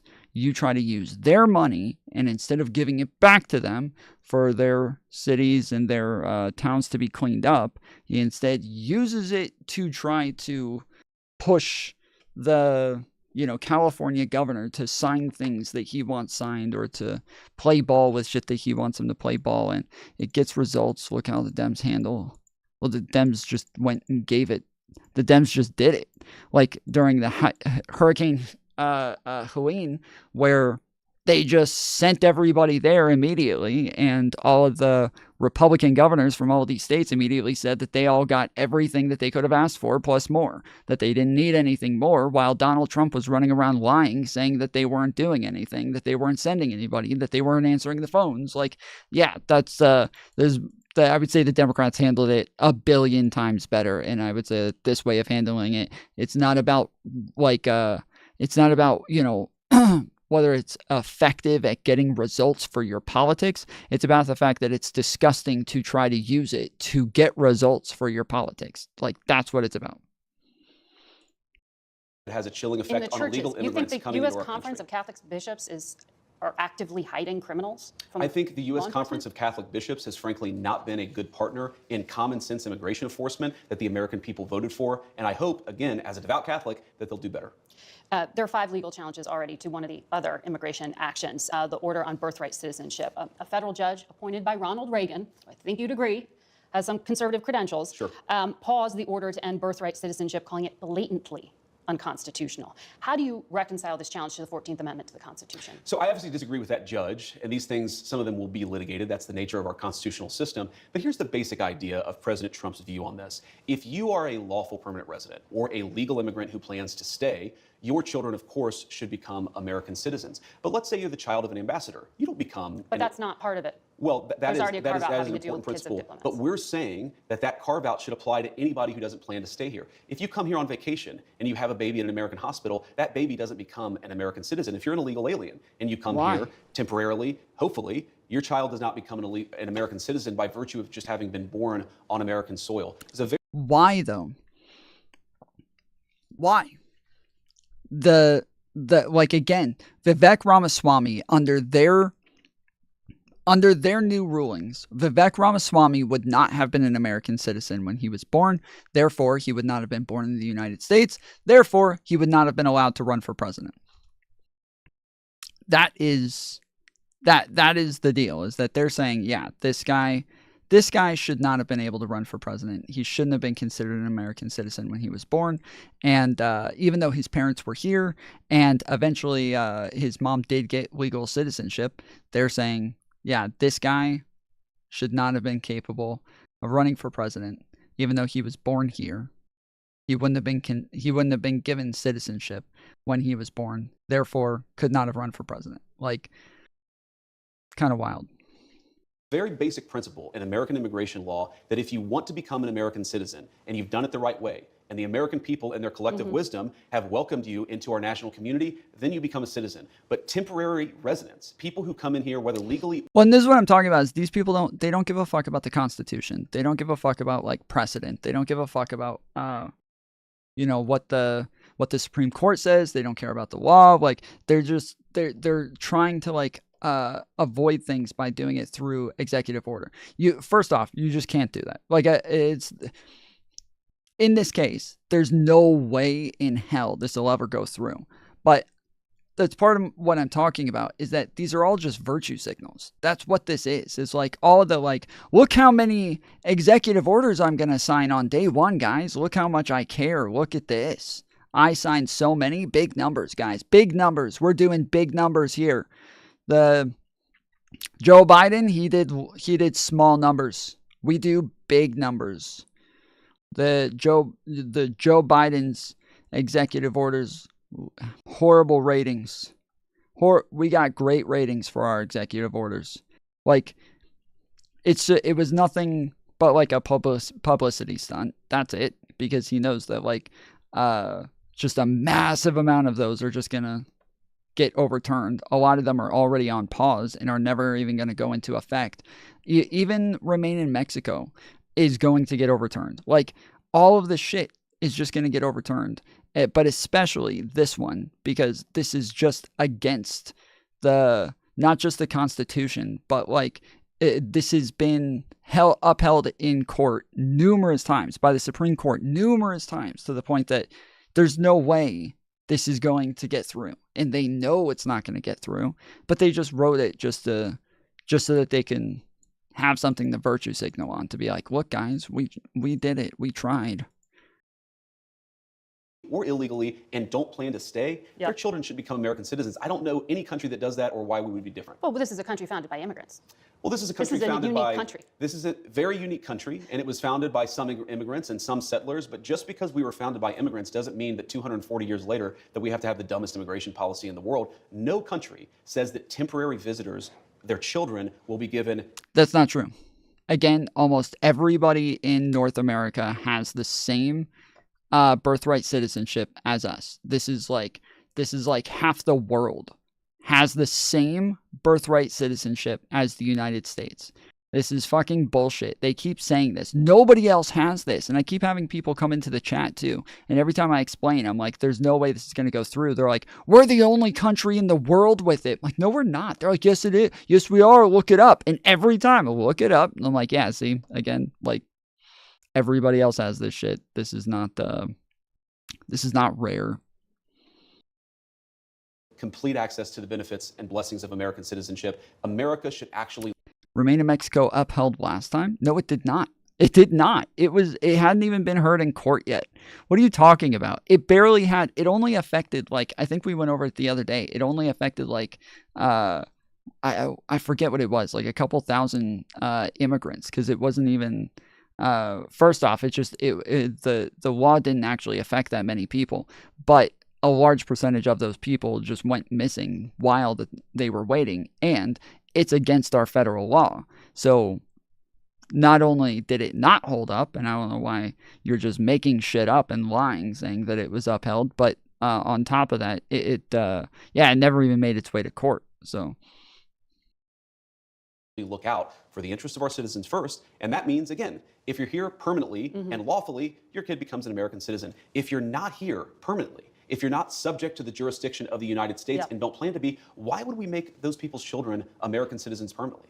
I want to ask you about Or actually, I could be wrong. I'm sorry. I could be wrong. It may have. I'm starting to remember. It may have actually gone to court. It may just have never been ruled on. So I could be wrong. It may have made its way to court and was just never ruled on. But yeah, I do know that at the time when it was overturned by Joe Biden, everybody was pretty sure that it was already going to get overturned. Like, it was blatantly against our federal law and our UN agreements. And so it was obviously not going to stand.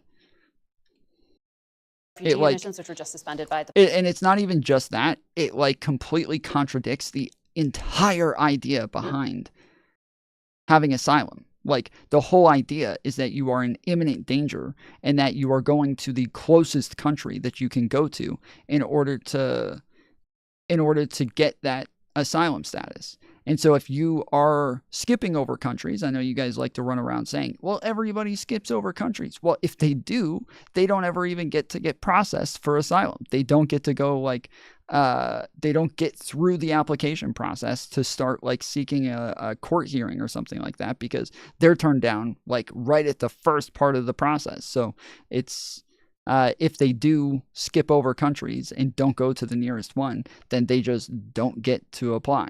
Or I mean, I guess they apply, like, at the first part, but they don't get to, like, get to the point where they do, what's it called?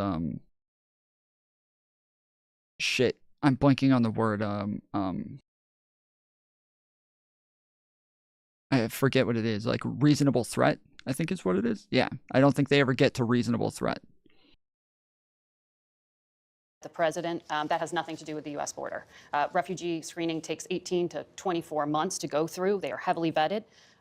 Left literally at the airport this week were thousands of Afghans, some of whom had worked with the United States government and were promised to come here. When you talked to us in August, you said, I don't think we should abandon anybody who's been properly vetted and helped us. Do you stand by that? Well, Margaret, I don't agree that all these immigrants or all these refugees have been properly vetted. In fact, we know that there are cases of people who allegedly were properly vetted and then were literally planning. And then they came and ate our fucking pets. So, do you think that's proper vetting? Do you think maybe we should add that to the questionnaire? Are you going to eat our cats and dogs? You know? What about that? Why didn't they have that as part of the vetting process? That's not proper vetting. If you're not even asking them simple questions like, are you going to eat our cats and dogs? Then how could we ever consider this proper vetting? Terrorist attacks on our country. That happened during the campaign, if you may remember. So clearly not all of these foreign nationals but there are have been properly 30,000 vetted. people in the pipeline, Afghan refugees. But my primary Do you stand by concern it? as the vice president, Margaret, is to look after the American people. And now that So we no. know that we have vetting problems with a lot of these refugee programs, we absolutely cannot unleash thousands of unvetted people into our country. These It's people are not vetted. good. These people are vetted. Just like the guy who planned a terrorist attack in Oklahoma a few months ago, he was allegedly properly vetted, and many people in the media and the Democratic Party said that he was properly vetted. Clearly he wasn't. Well, yeah, but if you want to say, like, hey, we want to change, like, the policies for vetting, that's one thing. To say that we're just going to leave them there is something else. Like, this is always the thing that they do, is that they take a course of action, and then you're like, why are you taking this course of action? This not only is, like, insane, but it goes against your own principles and the things that you've stated on the matter. And then they're like, yeah, but there's this other thing, dude. And the other thing just does not, like, change what they're talking about.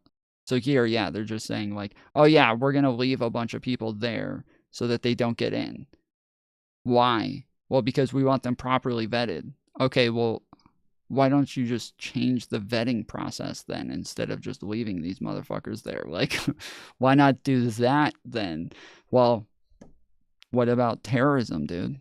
Do you not know terrorists exist? Like, come on. Want my children to share a neighborhood with people who are not properly vetted, and because I don't want it for my kids, I'm not going to force any other American citizens' kids to do that either. No, and that was a very particular case. It wasn't clear if he was radicalized when he got here or while he was living I here. don't really But, care, Margaret. I don't want that person in my country, and I think most Americans agree with me. 2 weeks ago, you were on Fox News and you said if you protested peacefully on January 6th and had Merrick Garland's Department of Justice treat you like a gang member, you should be pardoned.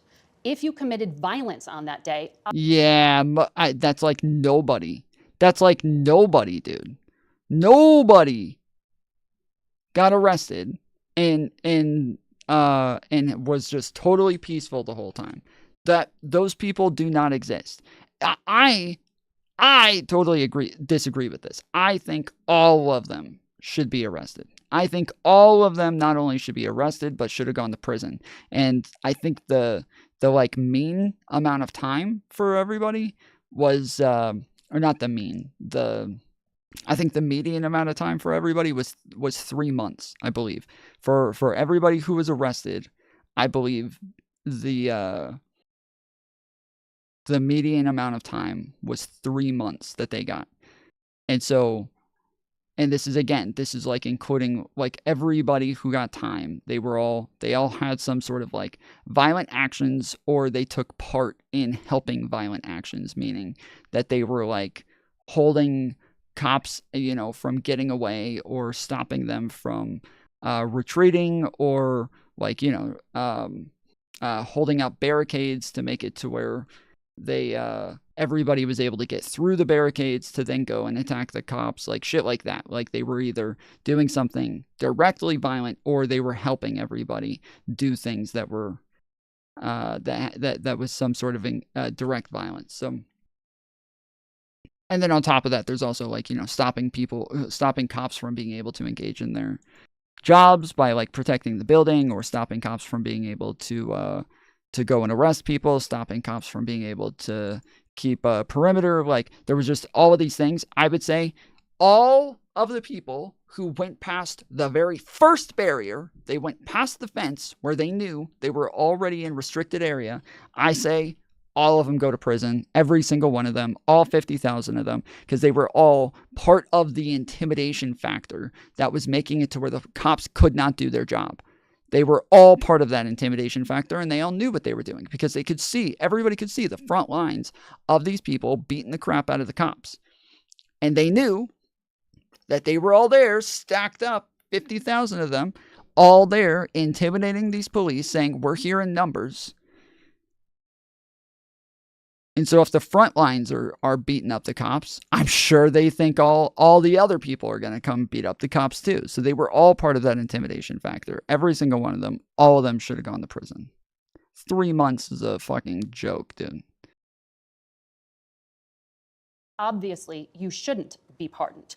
Did you counsel the president against these blanket pardons for 1,500 people? Well, Margaret, I noticed including those who committed violence. Margaret, I noticed that you cut off the thing that I said immediately after that. The full quote is that, of course, there are gray areas. And here's the nature of the gray area. Merrick Garland's Department of Justice denied constitutional protections in the prosecutions. There were double standards in how sentences were applied to the J6 protesters versus other groups. What the president said...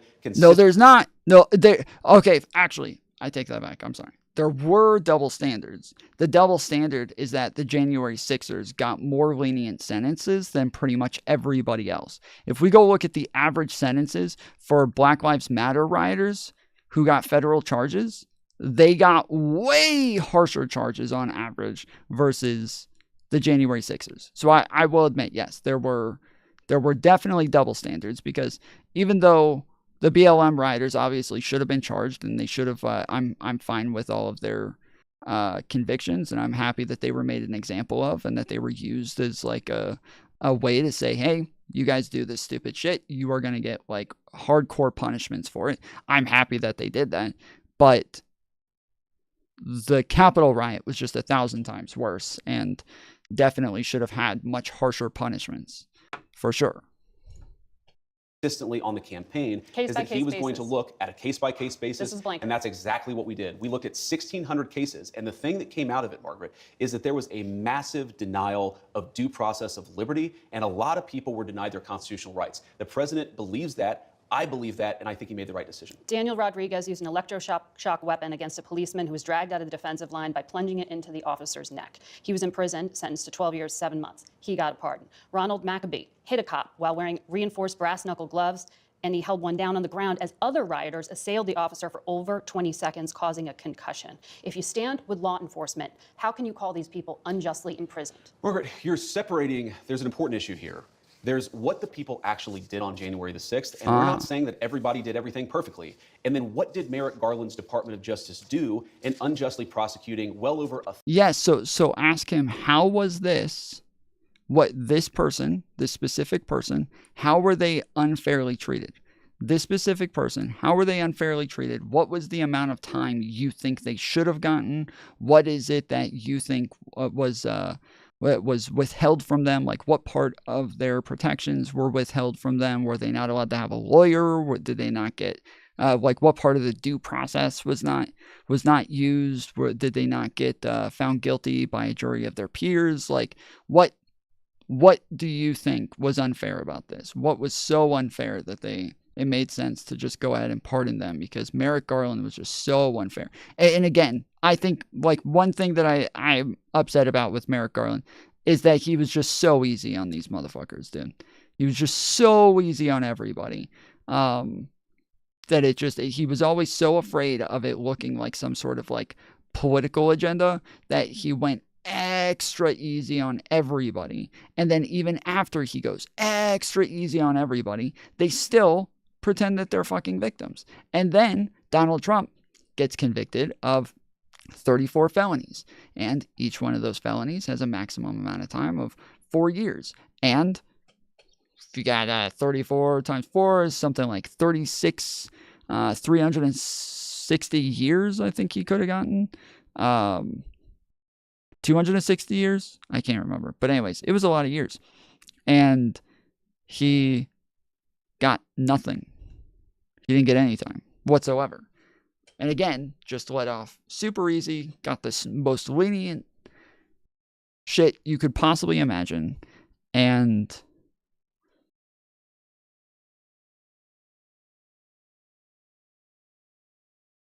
they still play victim.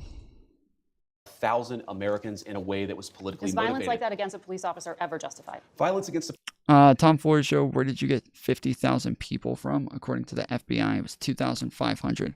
No, it was... What did I say? It was 50,000. Because I know what number you're quoting, but it's not what I said. So I'm... either you're being insanely bad faith, or you're just not listening and then kind of looking for some way to disagree when you know that you have no idea what you're talking about. So what is it that I said was 50,000? Well, that's why I asked. No, you didn't. Hold on. You asked me where I got my numbers from, because the FBI says it's 2,500. Okay. Here, I said 50,000 people went past the very first barrier. 50,000 people were there at the Capitol, past the barriers, in restricted areas. That's what I was talking about. It's 2,500 people went inside the Capitol, but 50,000 people surrounded the Capitol and helped in the intimidation factor of breaking down the lines of Capitol Police guards who were trying to protect the building. And so, yeah. The police officer is not justified, but that doesn't mean that you should have Merrick Garland's weaponized Department of Justice expose you to incredibly unfair process, to denial of constitutional rights, and frankly, to a double standard. What was the that does not unfair apply to process? many people, including, of course, the Black Lives Matter What was rioters it? who killed over 24 people. Again, those people got fucking massive charges, dude. I don't know. Ask them which ones of the Black Lives Matter rioters you think should have gotten more. What did they get, and what should they have gotten? And never had the weight of a weaponized Department of Justice come against them. The pardon power is not just for people who are angels or people who are perfect. And of course, we love our law enforcement and want people to be peaceful with everybody, but especially with our good cops. That's a separate issue from what Merrick Garland's Department of Justice did. We rectified a wrong, and I stand by it. I'm being told we're out of time. 120 BLM rioters pled guilty. 70 got sentenced up to 27 months, and 10 got 5+ years. And I think that's just for federal sentences, right? Because, yeah, that's just federal. Tons more were charged for felonies just within their states.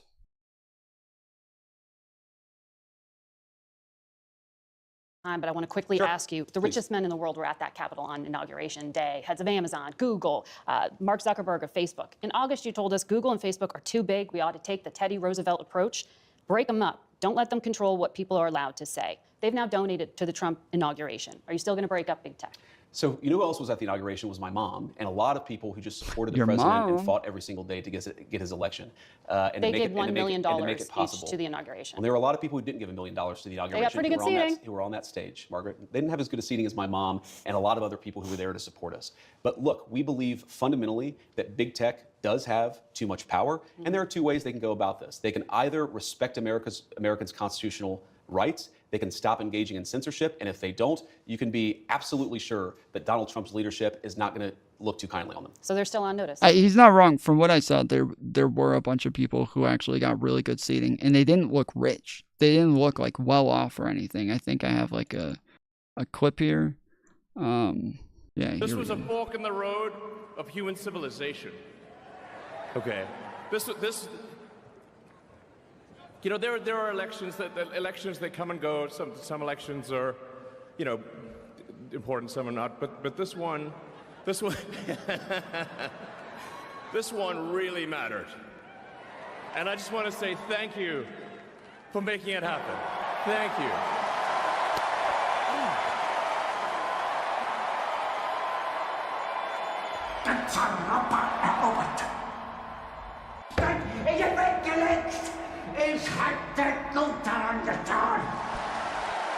Yeah, those people didn't look like super rich there.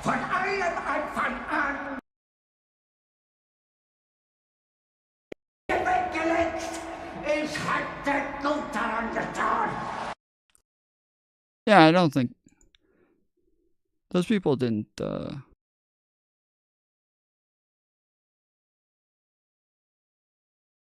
They don't all look like the most well-off people in the world. It kind of makes sense that, yeah, I think he's telling the truth on this one.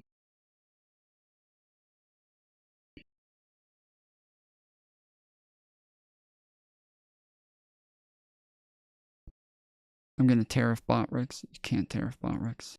Huh.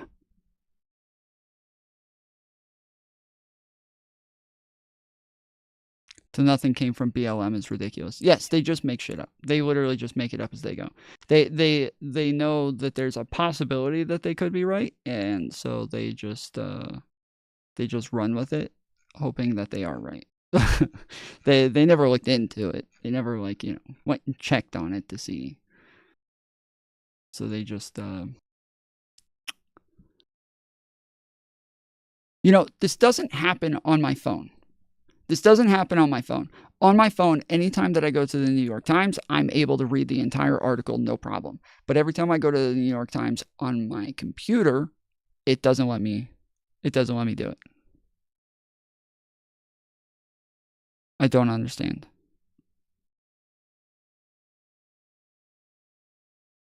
I don't get it.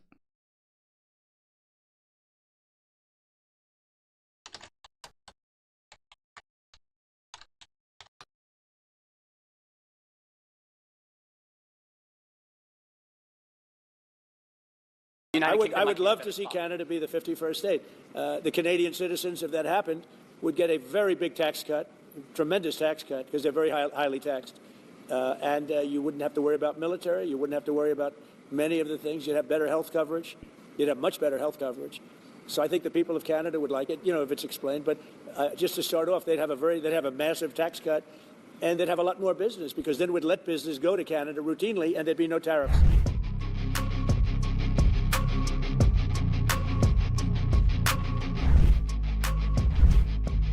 No tariffs on Canada if they become the 51st state. What a freaking loser, dude. This guy's embarrassing. He's so embarrassing.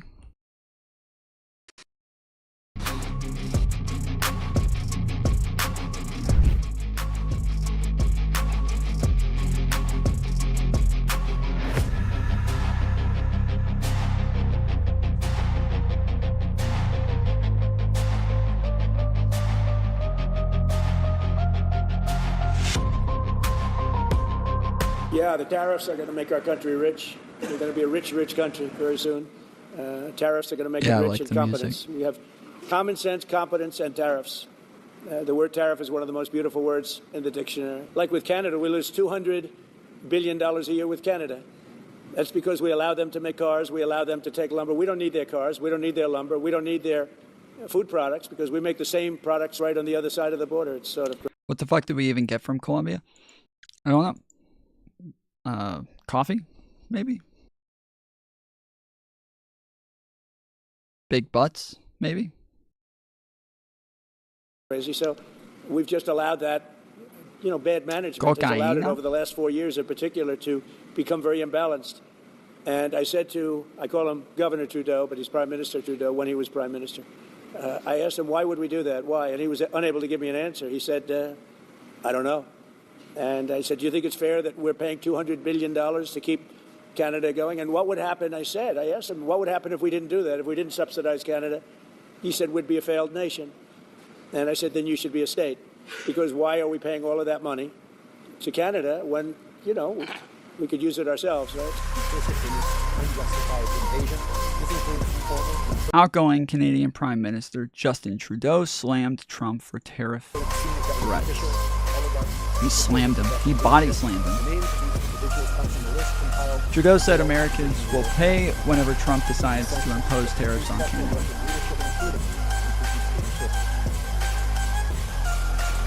American consumers will suffer whenever the U.S. Donald Trump decides to apply. Let's see. If Trump does go to war, if Trump does go forward, whether it be back on January 20th, on February 1st, or February 15th as Valentine's Day present, or on April 1st, or whenever Canada will respond with retaliatory tariffs and prices for American consumers on just about everything will go up. Again, Canada is one of our biggest allies, one of our biggest trading partners. We get most of our oil from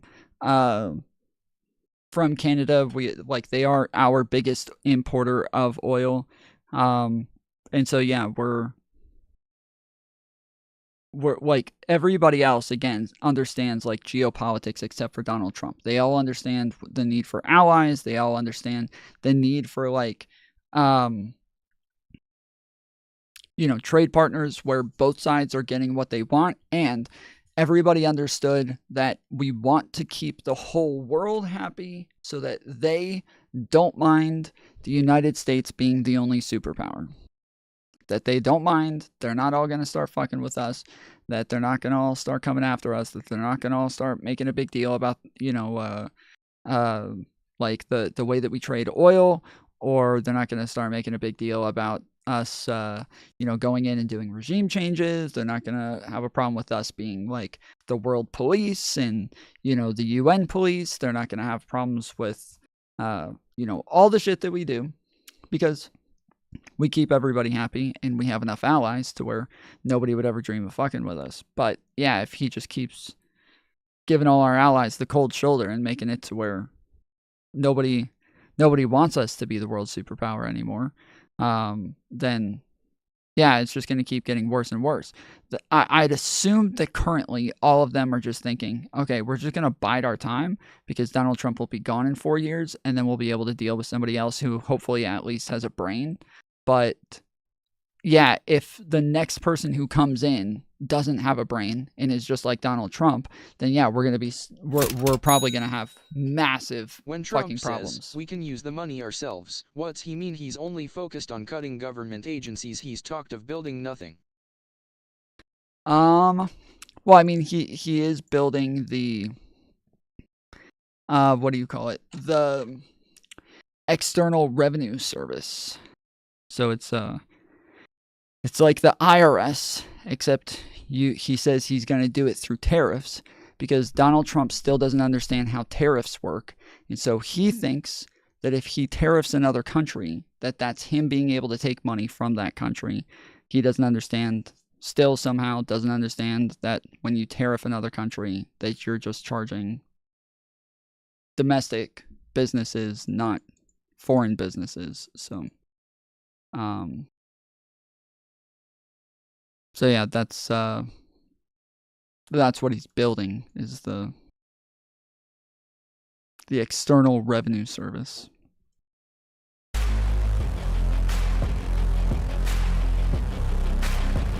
The art of the deal. Yeah, and again, like I'm sure that like this sort of like mindset totally works with business. Like businesses don't normally need allies. Businesses don't normally need other businesses to like them. Like you're able to play hardball, and especially if you're the one who's more powerful, you want to like put weight on everybody else. You want to lean into everybody else and make sure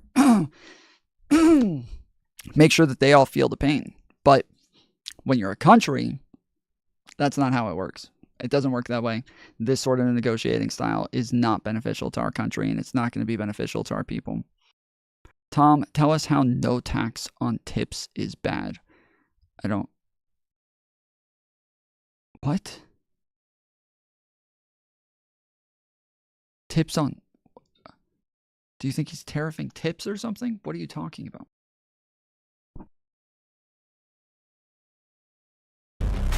Oh, it's a pivot. I was thinking either he's like massively like pivoting and moving the goalposts or doing a whataboutism, or he thinks that there's somehow tariffs on tips.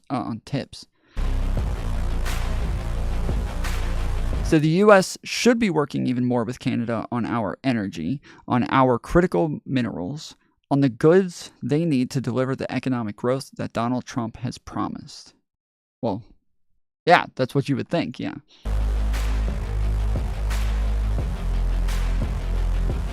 And cry harder, Batman.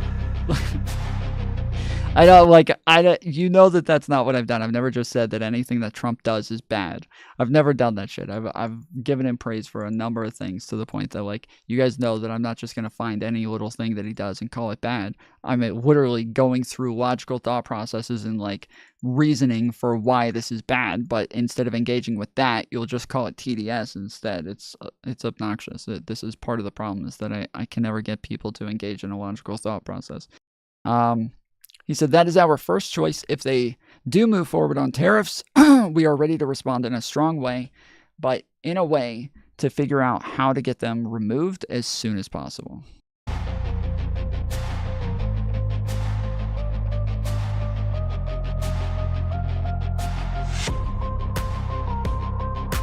Everything is on the table. It would be bad for Canada, but it would also be bad for American consumers. Well, obviously, yeah. Trump plans to tariff Canada and Mexico at 25% rates starting as soon as February 1st. Subscribe to our YouTube channel. Don't forget to...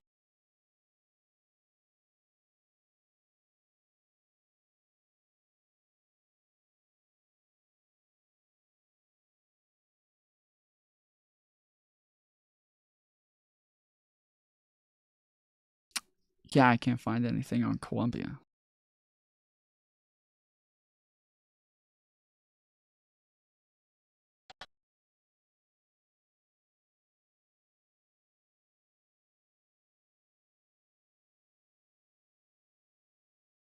Meanwhile, raids across the U.S. ramping up tonight. Top Trump officials, including the border czar, descending on Chicago. Our Stephanie Bertini joins us right now with more on what's going on there, and also information on a major raid that just took place in Colorado. And on top of that, also a look at this week's immigration moves by the federal government. A lot of movement there, Stephanie. Hey, Arthur. Yeah, from deportation flight. Tom is back to censoring.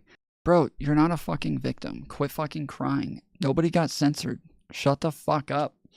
I know that you guys just, like, you can't help yourselves. You just automatically walk around assuming you're victims all over the place. But in reality, you're not victims. You're just retarded. That's all. You're just little sissies.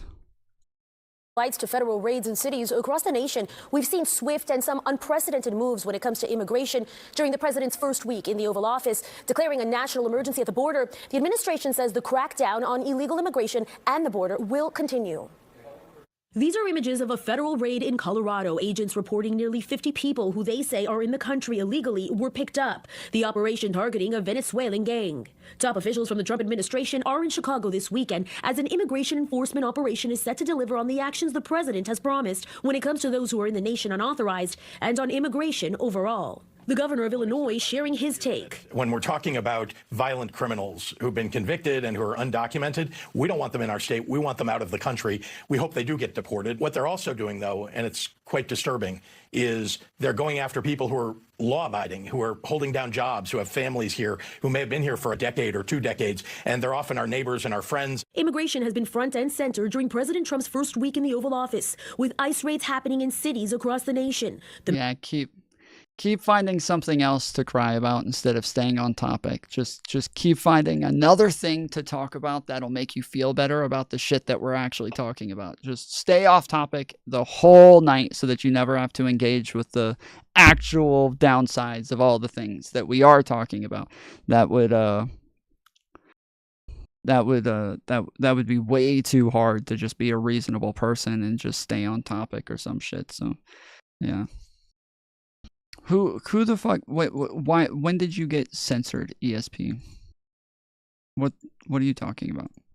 The message from the administration is criminals are the first targets, but not the only ones, according to the border czar. If you're in the country illegally, you're on the table, because it's not okay to violate laws of this country. You got to remember, every time you enter this country illegally, you violated a crime under Title 8 United States Code 1325. It's a crime. We got military on the border, not only helping us with departure flights on military planes, but they're helping build infrastructure. They're putting them in Constantino where they're down there to create a secure border. The administration has sent 1,500 armed active duty military troops to the border, shut down refugee arrivals, and the president signed an executive order to end birthright citizenship, which a federal judge from Seattle days later put a temporary block on.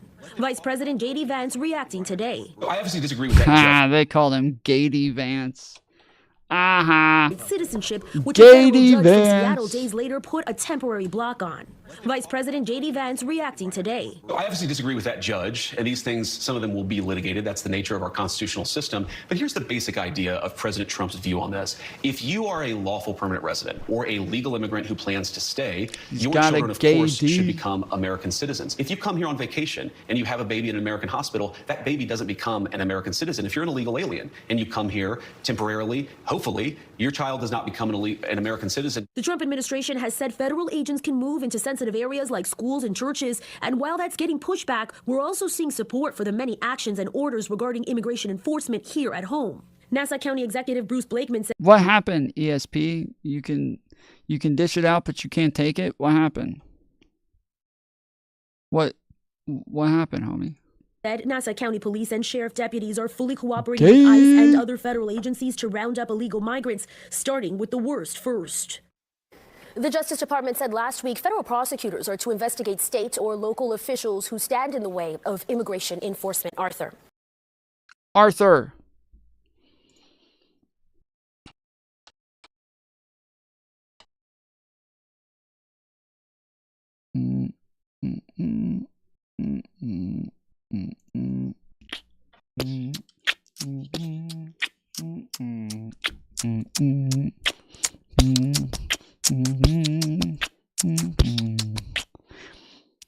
But go to Colombia, AP.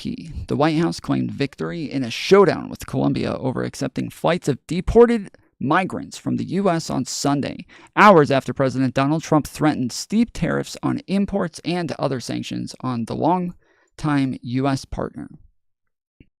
Long close partners in anti-narcotics efforts, the United States and Colombia clashed Sunday over the deportation of migrants and imposed tariffs on each other's goods in a show of what other countries could face if they intervene in the Trump administration crackdown on illegal immigration.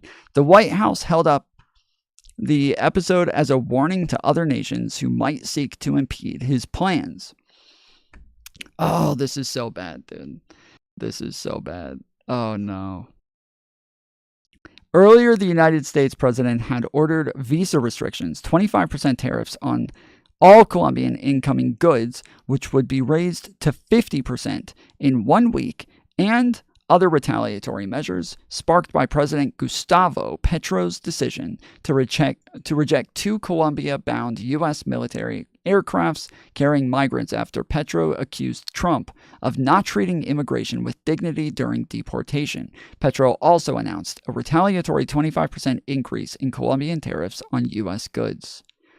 Trump said the measures were necessary because Petro's decision jeopardized national security in the United States by blocking the deportation of flights. These measures are just the beginning, Trump wrote on social media. On his social media platform, Truth Social, we will not allow the Colombian government to violate its legal obligation with regard to the acceptance and return of the criminals they forced into the United States. Wait, they forced them into the United States? Wait, Colombia forced them? They forced those people to go to the United States? What part of this am I missing? They forced them? Press Secretary Caroline Leavitt said in a late Sunday statement that the government of Colombia has agreed to all of President Trump's terms, including the unrestricted acceptance of all illegal aliens from Colombia returned from the United States, including on U.S. military aircraft, without limitation or delay. Leavitt said the tariff orders will be held in reserve and not signed, but Leavitt said Trump would maintain visa restrictions on Colombian officials and enhanced customs inspections of goods from the country until the first plane load of Colombian deportees is successfully returned. So I don't feel like they've actually given the full story here. But what happened was, doesn't matter, I don't stick around long after being silenced. You weren't silenced. You're just a bitch. Stop being a bitch, dude. Just fucking grow some balls. Just stop being a fucking bitch. That's it. It's very easy. Lots of people can just not be bitches. Just don't be a bitch. That's it. You don't have to be a victim your whole life. You can rise above being a fucking victim and just quit bitching. Just, take responsibility for your own life at some point. Take some responsibility. Be a man. I will be your father figure. And you just keep watching the Foolery show. And you will learn some discipline for the first time in your life. And you will stop with this fatherless behavior that you keep doing in my fucking chat. It's disgusting. Like you, huh, cuck? What is it that I did that ever had any sort of implication of being a cuck? Or are you just are you coping again? Is this more cope? Is this more just making shit up like you did before? Stop being a victim, dude. Stop being a victim. Just grow up, okay? I'll be your father figure, okay? Just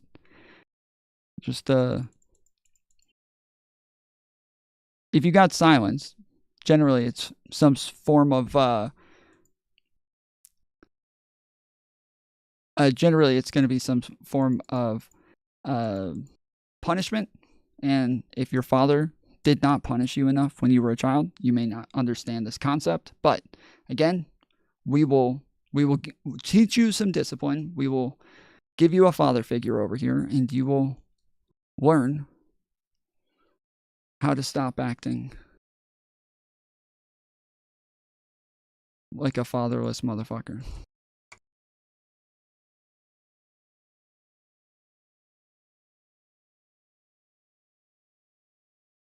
You just said you don't do that? I did not say I don't do that. I literally brag about banning people on a daily basis, and then we all laugh at them.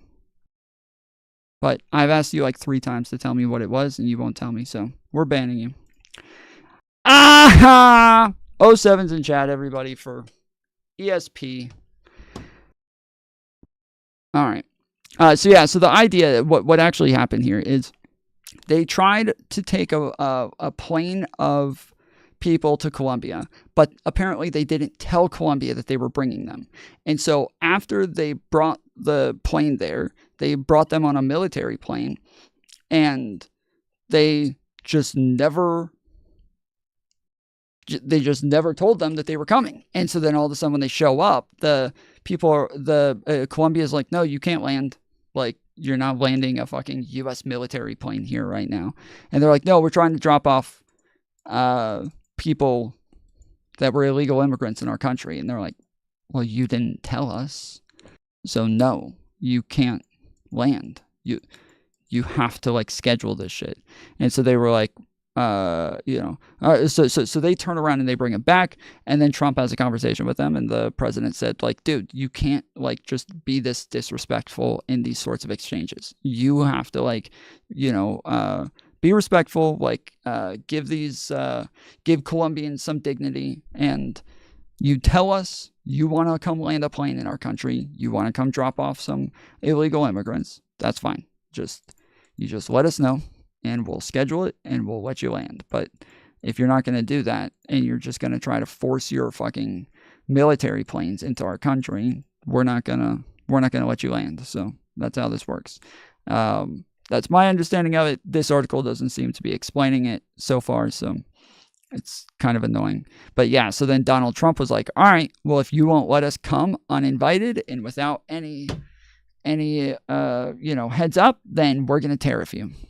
And we're going to keep raising the tariffs until you won't, until you'll let us just do whatever the fuck we want in your country. You have to allow us to make all of your decisions for your country, and you do not get to expect anything from us. We get to just show up uninvited whenever the fuck we feel like it.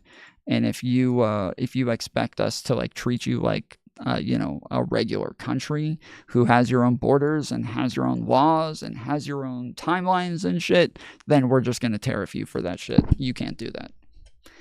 We're the only ones who have that.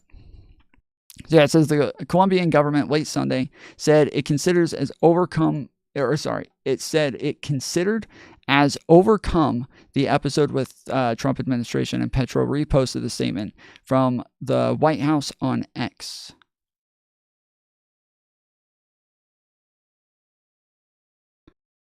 We have overcome the impasse with the United States government, said the Colombian Foreign Minister, Luis Gilberto Murillo. We will continue to receive Colombians who return as deportees, guaranteeing them decent conditions as citizens subject to rights. Murillo added that the South American country's presidential aircraft is available to facilitate the return of migrants who were to arrive hours earlier on the U.S. military airplanes.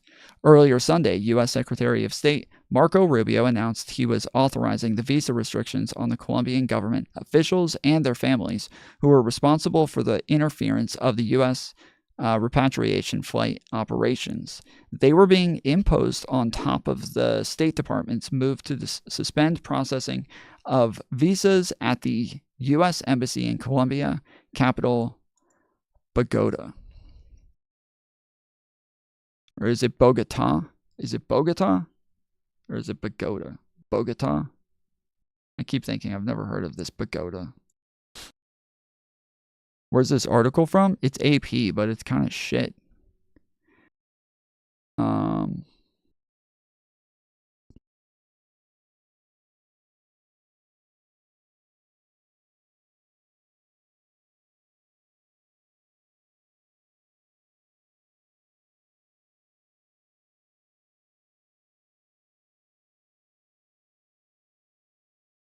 So yeah, so apparently they stopped accepting visas through the U.S. Embassy in Colombia, and then they're also forcing the Colombian government officials to leave.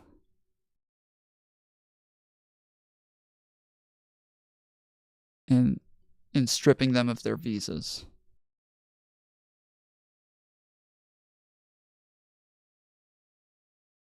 Petro had said earlier that his government would not accept flights carrying migrants deported from the U.S. until Trump administration creates a protocol that treats them with dignity. Petro made the announcement in 2 X posts, one of which included a news video of migrants reportedly deported to Brazil walking on a tarmac with restraints on their hands and feet.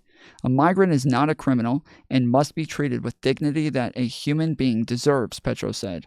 That is why I turned the U.S. military planes that were carrying Colombian migrants in civilian planes without being treated like criminals. We will receive our fellow citizens. After Trump's earlier tariff threat, Petro said in a post on X that he had ordered the foreign trade minister to raise import tariffs from the U.S. by 25%.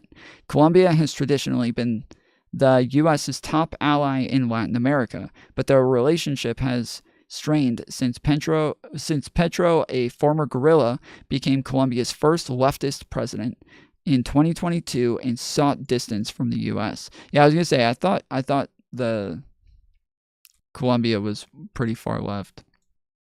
Colombia accepted 475 deportation flights from the U.S. from 2020 to 2024, fifth behind Guatemala, Honduras, Mexico, and El Salvador, according to Witness at the Border, an advocacy group that tracks flight data. It accepted 124 deportation flights in 2024. Colombia is also among the countries that last year began accepting U.S.-funded deportation flights from Panama. The U.S. government didn't immediately respond to a request for comment from the Associated Press regarding aircraft and protocols used in deportations to Colombia. This is a clear message. We are sending that countries have an obligation to accept repatriation flights, a senior administration official told AP. The official spoke on the condition of anonymity because they were not authorized to discuss the issue publicly. Rubio, in a statement, said Petro canceled his authorization for the flights when the aircrafts were in the air. Colombians emerged in recent years as major presence in the U.S. border with Mexico, aided in part by a visa regime that allows them to easily fly to Mexico and avoid trekking through a treacherous Darien Gap. They ranked fourth with 127,604 arrests for illegal crossings during a 12-month period through September behind Mexicans, Guatemalans, and Venezuelans. Mexico has imposed visa restrictions on Colombians as they have on Venezuelans, Ecuadorians, and Peruvians. Petro's government, in a statement, later announced that South American countries' presidential aircraft has been made available to facilitate the return of migrants who were to arrive hours earlier on the U.S. military airplanes and guarantee them dignified conditions. As part of a flurry, so I don't know if this is normal, and this is part of my issue with this article, is one, they didn't actually explain the issue before just, like, talking about all of the surrounding parts of like tariffs and them fighting and Truth Social posts and shit like that, but they didn't tell us what actually happened. One. Two, I would like to hear, like, this isn't a normal part of the process. Normally, they don't have them on military planes. Normally, they use commercial planes. Normally, they don't have them in chains and shackles on their feet and, normally they plan things ahead and let them know. And I would like them to actually say all of the things that makes this outside of the norm. If they don't say that, then I'm wondering if this is actually outside of the norm. As part of a flurry of actions to make good on Trump's campaign promises to crack down on illegal immigration, his government is using active duty military to help secure the border and carry out deportations. Okay, so now we know it. This is not a normal part of the process. Okay. Two U.S. Air Force C-17 cargo planes carrying migrants removed from the U.S. touchdown early Friday in Guatemala. That same day, Honduras received two deportation flights carrying a total of 193 people. Colombia is the U.S.'s fourth largest overseas supplier of crude oil, shipping about 209,000 barrels of oil per day last year, although blooming domestic production has reduced the U.S. dependence on foreign oil. The South American country is also the U.S.'s largest supplier of fresh-cut flowers. I believe that... Let's see.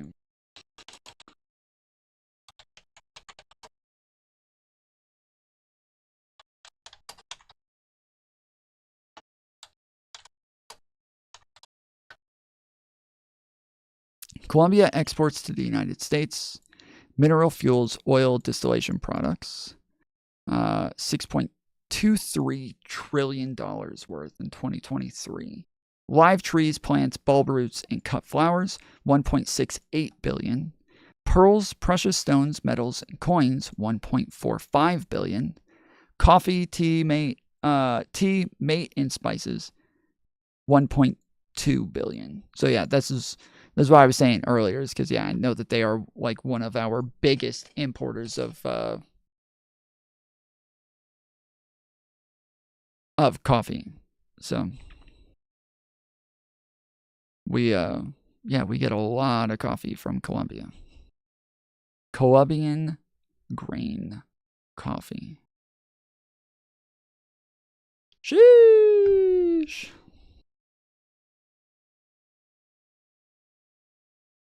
All right.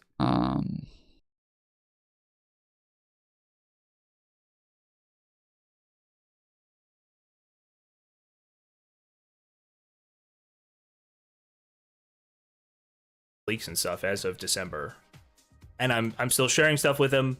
I can't recall exactly what my thoughts were on all of these things at this point. Like, I didn't know the whole thing with like I hadn't really, I guess, processed it. Could have been due to delusions, like thinking Destiny's still a good person. Could have been anything, but this is us talking about the leaker. I haven't even really analyzed this, so could be some crazy shit in here that I don't know about.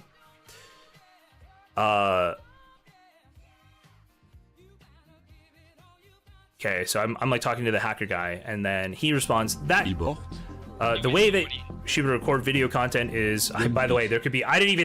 Okay, so the hacker guy's name is apparently Solo. And this is him with like a, I don't know, what is that? Goku, or what's the guy's name? Isn't this the kid who like runs around with his like arms behind his back or some shit? What's his name? Gokhan?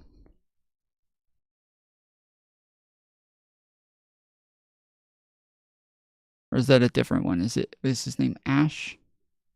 Ash Ketchum? Naruto, okay.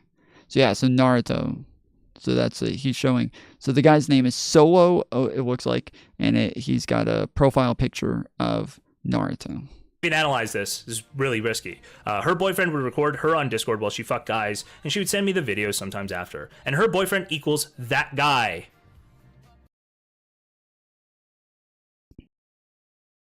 So this says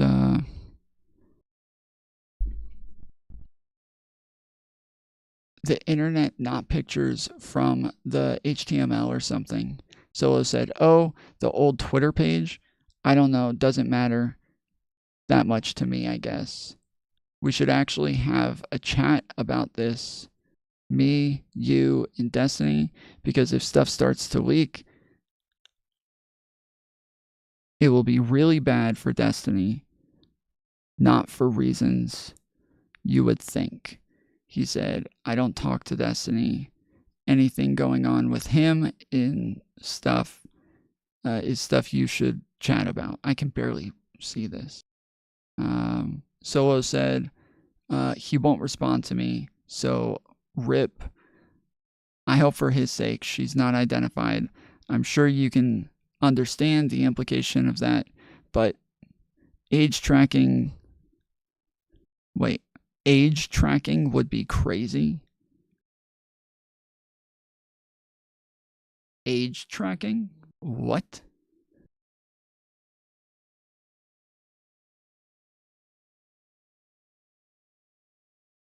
Then I would also delete that from your computer, LOL, and the chat. JCOK said, I'll take your word for it. So Destiny said, so JCOK sent that screenshot to him, and Destiny said, the way that she would record video content is her boyfriend would record her on Discord while she fucked guys that she would... yeah, I can't read it, but he read it just a second ago. And her boyfriend equals that guy, 100%. Okay.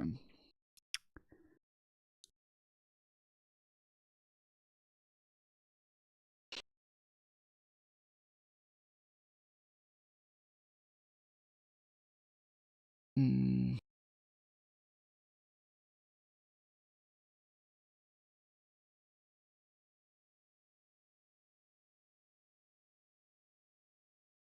Moments ago, President Donald Trump says he has issued his first tariff on Colombia after 2 U.S. deportation flights of undocumented migrants were not allowed to land in Colombia. CNN's Steve Contorno is joining us now live from Florida. Steve, tell us more. Yeah, Fred, just moments ago, Donald Trump reacting to the news that Colombia... This is posted 6 hours ago.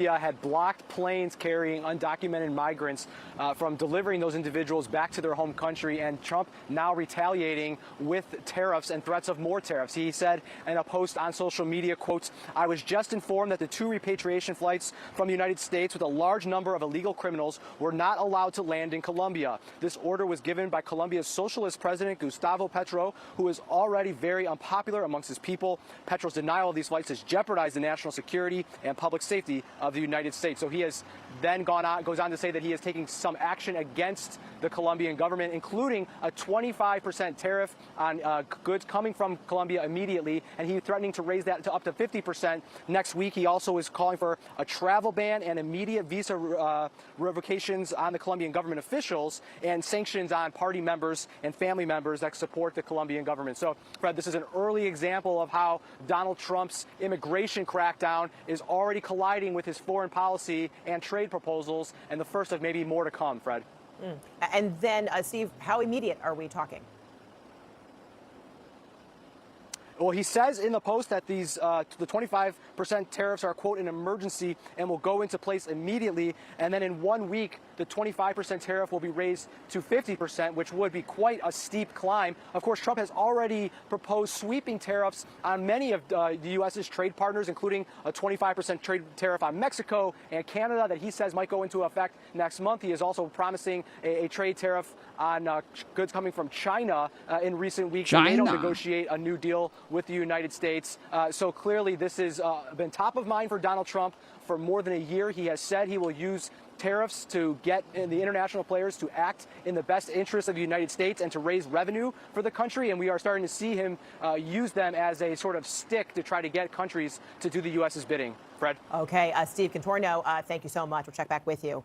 So all of these policies are already deterring some migrant groups from continuing their journey to the U.S. as well. CNN correspondent Rafael Romo is joining me now with details on that. Before we get to that, Rafael, I know you've been in contact with a number of people in Colombia, not necessarily in the last few minutes that this just happened, but in general, the kinds of imports that would come from Colombia to the U.S. involves food. Yeah, and the tariffs then being imposed near immediately, according to Trump's directive here, would mean any kinds of products would cost more to Americans. That's from right. Colombia. There's a very long commercial relationship between the two countries. And as far as I can remember, in the last few decades, the relationship has been very good. We're talking about a lot of agricultural products, bananas, a lot of tropical fruits that we consume in the United States that come from Colombia. And so if you start seeing the beginning of a trade war between the two countries, is going to affect not only Colombia as a producer, but also a lot of consumers here in the United States. Now, when you look at this whole issue, you need to look at the numbers. Facts first. During its first week in office, the Trump administration has arrested just over 1,400 undocumented immigrants. At least those are the figures that were publicly released by authorities on January 23rd, 24th, and 25th. During the same period, Fred, an additional 1,243 undocumented migrants already detained in jails around the country have been identified for removal. But U.S. Immigration and Customs Enforcement data shows the total of removals for last year was over 271,000, which means during President Biden's last year, the average was more than 5,000 deportations per week compared to 2,600 this past week. Regardless of the pace of removals, their rhetoric is already having an impact on would-be immigrants. CNN spoke with some migrants in Guatemala who changed their mind about pursuing their American dream after learning two things, Fred. One, the U.S.-Mexico border was closed for asylum seekers. And two, the application to apply for asylum, known as CBP-1, was shut down in Donald Trump's first day in office. In other words, even if the number of deportations is not higher than before, it seems like some migrants, at least the ones from Central America, are already deciding on their own to go back out of fear that if they reach the U.S. southern border, their effort will not pay off. This is what the migrants told. Let's see.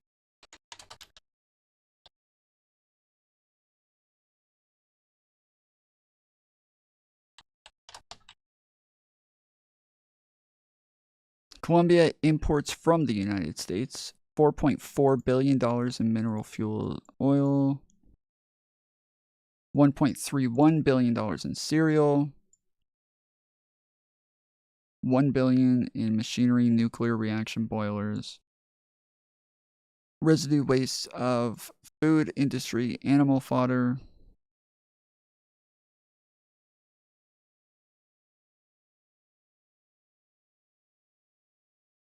Colombia imports from the United States was $16.18 billion during 2023, according to the United States Comtrade. Oh, if you take the T out of Comtrade, that spells comrade. I do not trust Comtrade. That's a dog whistle, especially when we're talking about Colombia. From the Comrade database on the international trade, Colombia imports from the United States data, historical charts, and statistics was last updated on January of 2025. Okay, so it's what, 16 billion? Yeah, 16.18 billion. And then the United States is 14.11 billion. Okay, so yeah, it's only a difference of 2 billion. So there's not a big difference there.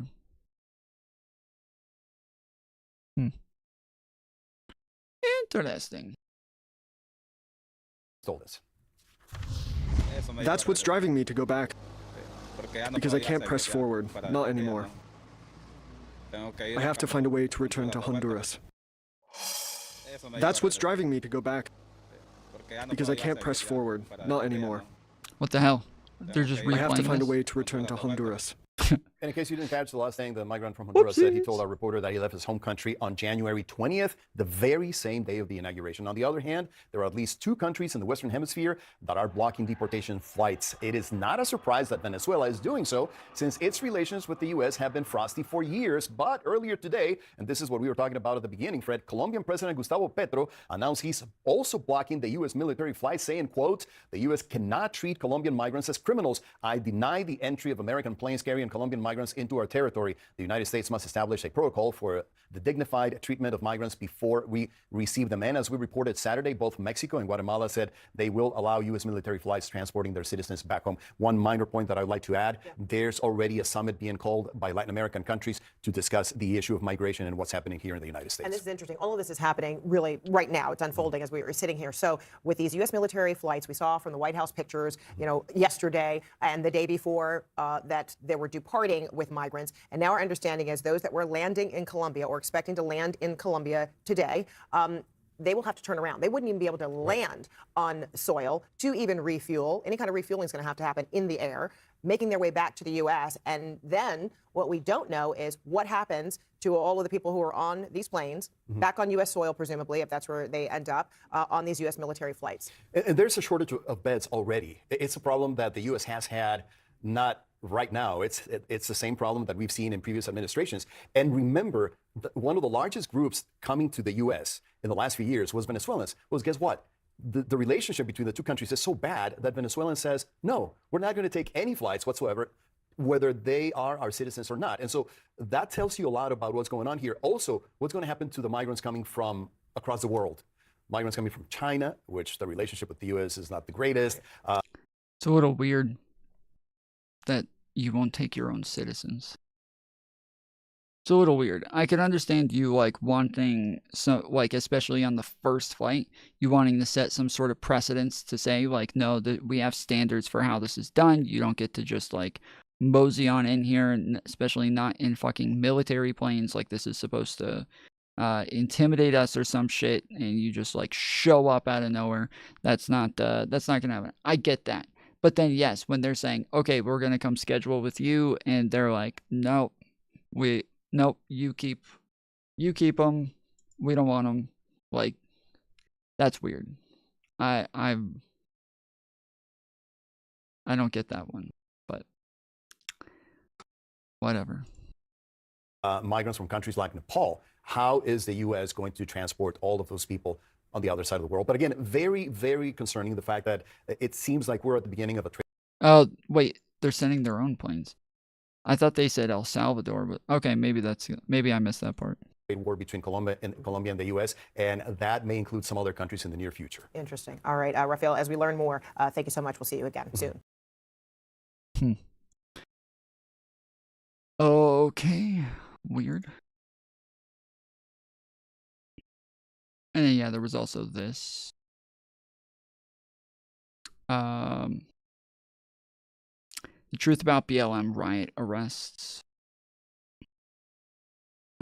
When everyone makes critical comment about the January 6th Capitol attack, to someone on the right, their favorite deflection to say is, but what about Black Lives Matter riots?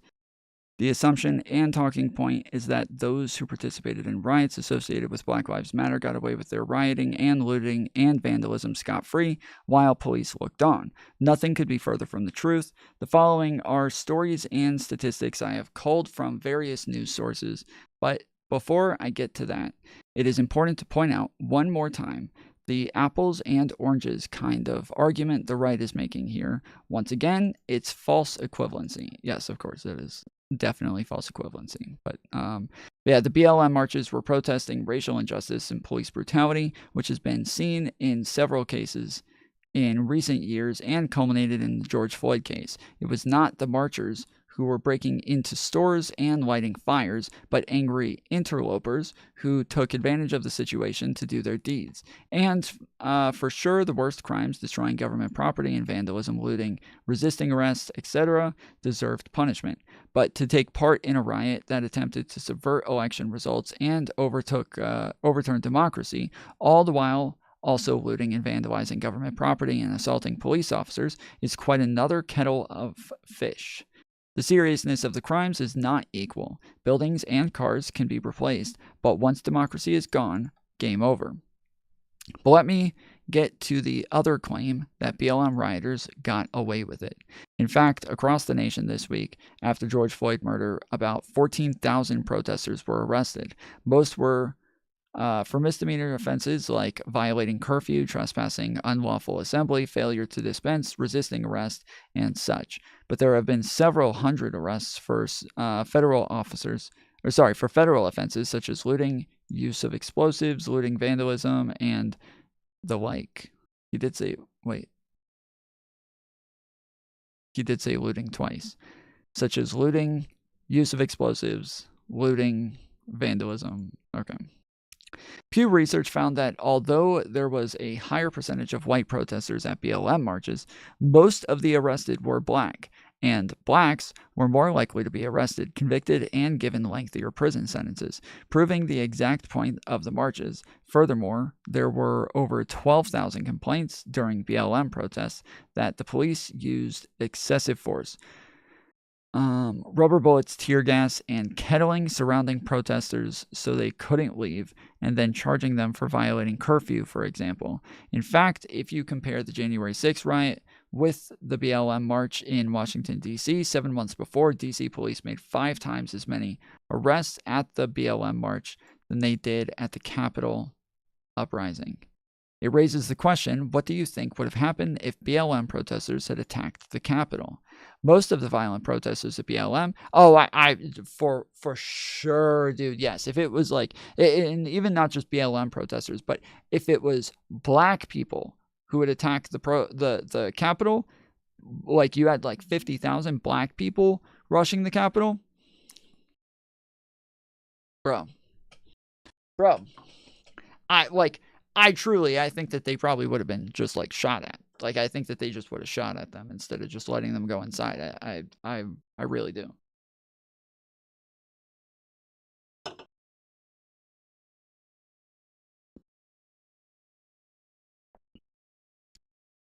Most of the violent protesters at BLM events were under 30, unlike the many middle-aged babies at the Capitol riot. Yeah, most of the people who were arrested at the Capitol riot were white men in their 30s. That was the, like, by far the largest group of people there.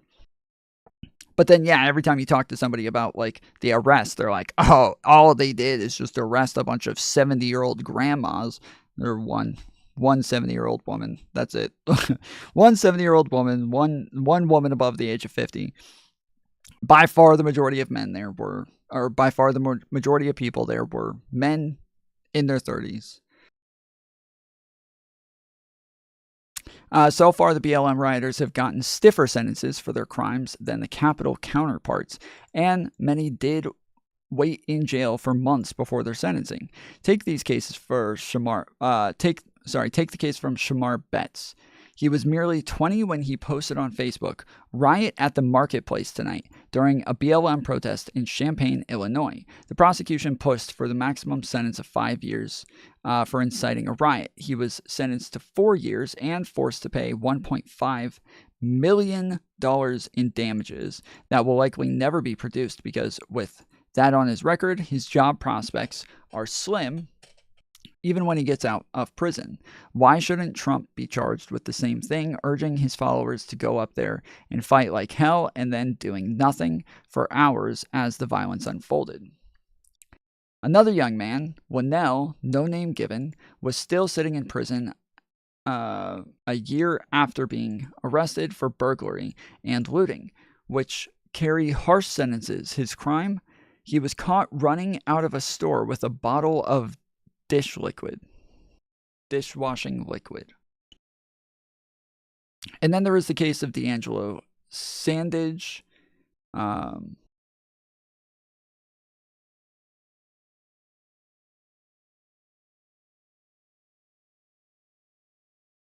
First charged with violating curfew and then resisting arrest, a misdemeanor that can bring up to a year in prison and $5,000 in fine. Even if it was the case that it was thrown out or he was acquitted, it will still show up in background checks. Not a small thing for someone who is already a poor black in America. The case that this guy is making is kind of that, like, they should have gotten away with this shit, which is kind of bullshit. Like, yeah, if they were trying to stop you and you resisted arrest, like, that for you to complain that the charges were dropped and then it was like just the arrest shows up on his record, like, I don't know if the charges dropped means that it didn't happen or the charges dropped meaning like they just didn't feel like it was worth pursuing. But most never hear these stories because they are relatively poor young men who don't have a former president wildly excusing their crimes. And most MAGA folk would prefer to see images of young black men standing around burning a car and assume they got away with it rather than take a few minutes to do some basic research to check their facts. The sheer laziness of their research is appalling. It's also worth noting in both the Capitol riot and riots that emerged from BLM protests, there were scenes that looked like the police didn't do anything. If a police force is overwhelmed and unprepared, it's probably best to try to calm or disperse the crowd rather than fight it if they are outnumbered.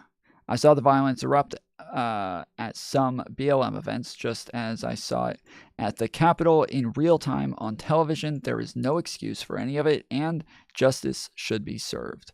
But the next time you hear someone say, "But what about BLM riots?" please feel free to show them my moderate research here and tell them, why do you listen to a mouthpiece when the facts are here, justice is being served? Yeah, I mean, this is what every single time somebody says, like, well, what about BLM? Nobody got arrested for that. Or what about Chaz Chop? Nobody got arrested for that. And every time I'm like, yes, they did. And then we go pull up the cases and show them that, like, this guy's in there for life. This guy's in there for life. This guy's arrested. He was, he's still locked up. This guy's still locked up. And then every time I'm like, so are you lying? Or did you get this from somebody that you watch? And if you got it from somebody you watch, are you going to go back and watch them again after they lied to you about all this? And every time they just never respond. They're gone. They disappeared. They gone. So yeah, it's a pattern. It'll keep happening.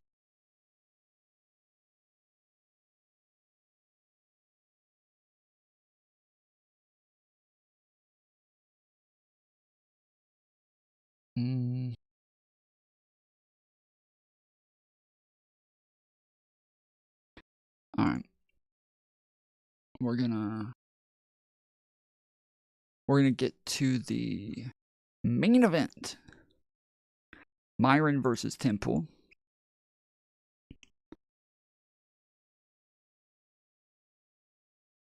But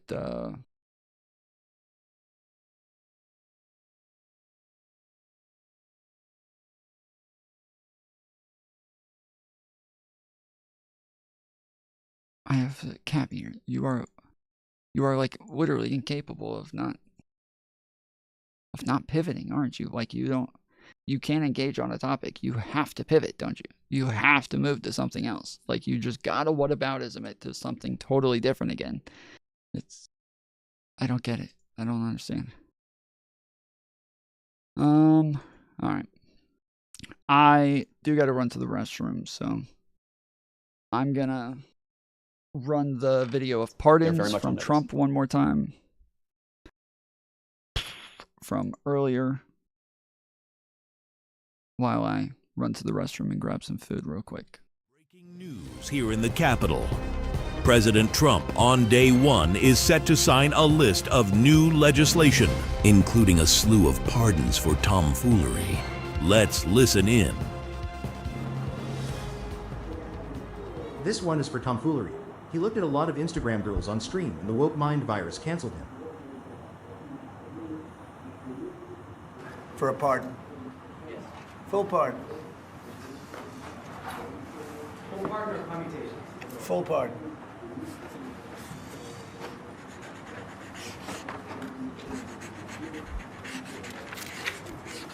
So this is a big one. Anything you want to explain about this? We hope they get him. We hope they come out tonight, frankly. They're expecting it. How many viewers do you expect Tom to get tonight? Approximately 1,500 people. Six commutations. So glitching and growling are getting commuted, not pardoned? We're looking at different things, but the commutations would be the ones that we'll take a look, and maybe it'll stay that way, or it'll go to, full pardon. There's a streamer who is trying to do an interview, but he can't do the show because there's a raccoon on his bed. So this one is a really big one. Why don't we get that down so they can get them going right now? Get the raccoon off the bed, please. This is to stop the mainstream media from lying about the fact that Joe Rogan has actually been dead for a long time.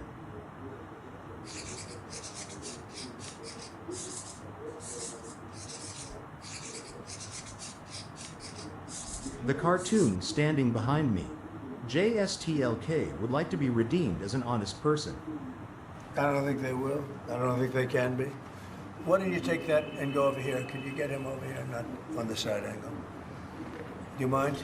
Just go right over here with your friends. Okay? You're all under arrest. This is to get more hot babes and titty streamers on Twitch. Or any platform for that matter. We have a recession of tits and an inflation of bros. Way too many bros. Sounds reasonable. It's true.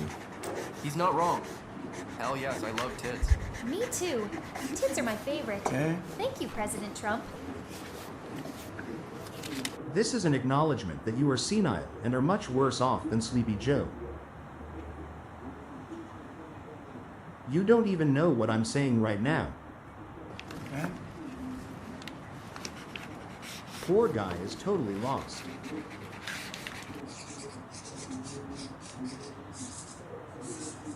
Mr. President, do you think Tom will continue to be the #1 linguist in the entire world? Could happen. Stranger things have happened. Mr. President, can we expect short bus chat back anytime soon? What does that mean? Short bus means your dumb followers. I don't want to say when, but it's going to happen. Has to happen, or we're not going to have a country left. This is an order designating Spicy Chat a domestic terrorist organization and all of the members inside as domestic terrorists. That's a big one. People have wanted to do this for years. So they are now designated as terrorist organizations, foreign. Domestic. And domestic, not foreign. Mexico probably doesn't want that, but we have to do what's right. They're killing our people. They're killing 250, 300,000 American people a year. Not 100, like has been reported for 15 years. It's probably 300,000. No, sir. It's domestic terrorists. Did you think they were Mexicans just because it's called Spicy Chat? I don't know. You'll have to ask them. But they go after these people violently. I mean, they're still going after brand new people. They found somebody else with a picture. There's never been anything like this. And you know, it's almost 100%. Think of this. Almost 100% of the people are convicted.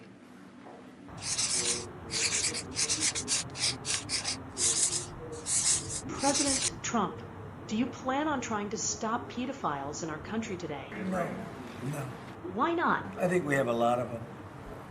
Right now, I think we have a lot. Isn't that suspicious considering your friendship with Jeffrey Epstein? I was very friendly with him. He liked me. I liked him. But we got along. I think he'll be happy to see him coming back. But he's dead, Mr. I President. think he has tremendous condo capability. He's got a lot of shoreline. Thank you, sir. President Trump, did you see that Chud Logic deleted all of the logs in his server after revenge porn was passed around in Spicy Chat?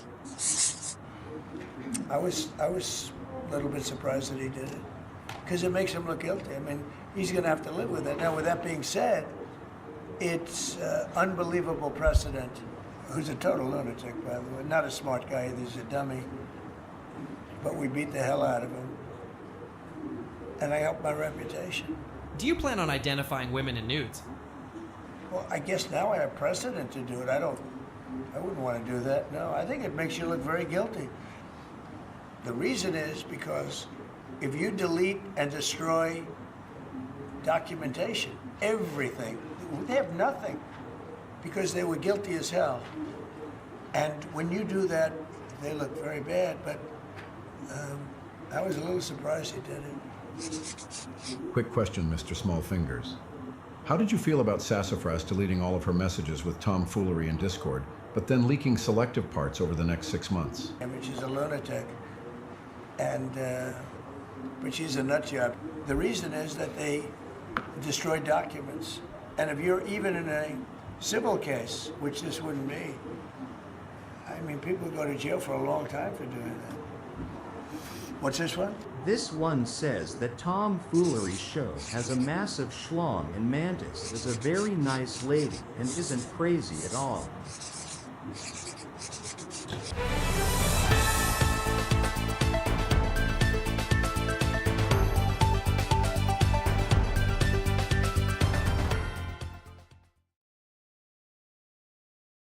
Oh, alrighty then. Let's get back to it.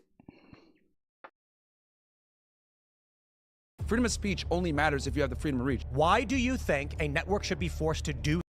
Freedom of speech only matters if you have the freedom of reach. Why do you think a network should be forced to do something for you? You want free speech? Go stand on a street corner in downtown Chicago. You can say whatever you want. If you're going to market this as a free speech app, that means hate speech as well. Freedom of speech only matters if you have freedom of reach. That story is not entirely accurate. Which one? The verification removal thing. So I would say... Well, it was like 10 of us that got it taken away for questioning the H-1B stuff. So the first thing is it's hard to know exactly if it was H-1B. Well, the one thing I can say is that when... You're right that it's hard to know that that's definitely what it is. But the thing is that when you're looking at all of these people who are getting banned and all of them fit the pattern, all of them attacked Elon Musk for the H-1B shit. Not just like they didn't just, happen to get banned and then just like happen to, say that it was over the H-1B stuff. But no, these were people who were like constantly commenting on all of his, posts about the H-1B stuff. These are people who were all like very outspoken about it, very upset about it, doing, holding what do you call it, like Twitter spaces over the fact. And so yeah, like a lot of people were upset about a lot of the people who were upset about the H-1B stuff, they were all just getting either banned or getting their verifications taken away or getting demonetized. And so yeah, it was just like it's such a like obvious pattern that it's hard to say it's anything but that. it was OG conservative. Yes. Got their gold check mark removed. Yep. It removed everyone underneath them. Yes. Do you know why they got their thing removed? Well, I know they were posting photos of Indian people calling them slurs and like so. I'm not saying it was okay to remove their badges, but the issue was. Yeah, I was about to say, but I think that is just an excuse because they didn't have a problem with them doing that before the H-1B stuff. Elon citing hate like Elon didn't personally do this, but it was likely X saying hate speech. Yeah. Elon then went on later to say, actually I don't know if it was Elon, but someone from X was pointing out that a lot of the accounts that did get suspended that were smaller bot accounts were sharing images of children that were inappropriate. Yeah, well, they got their badge back, but what I find interesting is like everyone that was critical of the H-1B visa pretty much lost their verification. Like everybody, pretty much. Did they get them back? No, I still don't have mine back. I mean, like Laura's got Laura got hers back, but everybody else pretty much, and they're also critical of you weren't Israel part of too, any but- Yes, but Laura's the one person who's friends with Donald Trump, right? Like, that's that's a huge difference. Everybody else doesn't. They're not all friends with Donald Trump, who's currently the president, and like BFFs with Elon. So yeah, I kind of expected her to get some leniency in this case, but yeah, everybody else, no, we would not expect the same treatment. Organizations you had personally bought. Yeah, so I had my own organization. They took it from my organization, and then I got it again. The organization, they took it again. Wow. Yeah. You know what's interesting though is I also noticed that a lot of the groups that got their verifications removed have an overlap with constantly talking about. Yes. Being was critical a of little Israel surprised, or H-1B visas, you're done. I was surprised you didn't But blame the verification hold on, on but those. not Israel. Dave Smith didn't get his verification removed, and Dave Smith was anti-H-1B and critical of Israel. That's it was specifically the. That's one thing that happens. Like we were talking about this the other night. It's a hate speech violation. That's what got it removed. If you like, hold on. He said that he was critical of H-1B and Israel, but it was the stuff that he said about Jews. Is that what he just said? Because, yeah, again, it like there's tons of people who talk about Jews who aren't getting banned. So this is the problem: is that like when you're like, oh, no, they did this other thing that tons of people do, but none of them are getting banned. But they also talked about H-1Bs, but no, they didn't get banned for the H-1Bs. It's like, come on, dude. Come on. There's no shot you can actually believe that. Like, you know they're getting banned for the fucking H-1B shit. You know that's what they're getting banned for. Come on. people talk about like the freedom of speech and stuff on X, and they're critical of Elon and Elon banning people. I'm not for it. I don't endorse it. But the fact of the matter is, if you are delicate with the way that you talk about these issues, they're not going to ban you. Well, then that's not freedom of speech, and that's directly why people and then have that's issues with fine. That's Elon. fine. But no, listen, hold on. There's debate there. The important part. The important part is that you are able. The important part of freedom of speech is the ability to exchange ideas, not the ability to fling shit. Right? I kind of. So like the point of like freedom of speech is to have unpopular speech. Like if you don't allow unpopular speech, you don't really have freedom of speech. Like whether or not it's like nice, whether or not it's like, you know, cordial or some shit, like that doesn't really matter. And so this is completely a double standard. This is why the entire idea of saying like freedom of speech, it just doesn't apply to any of this shit. It just doesn't apply in any form, in any way whatsoever, because it's just not the same thing. And so while like I agree that like Elon should be held to this standard because this is what he said he was going to do, this is his standard, this is what he said, he held this principle of freedom of speech, blah blah blah.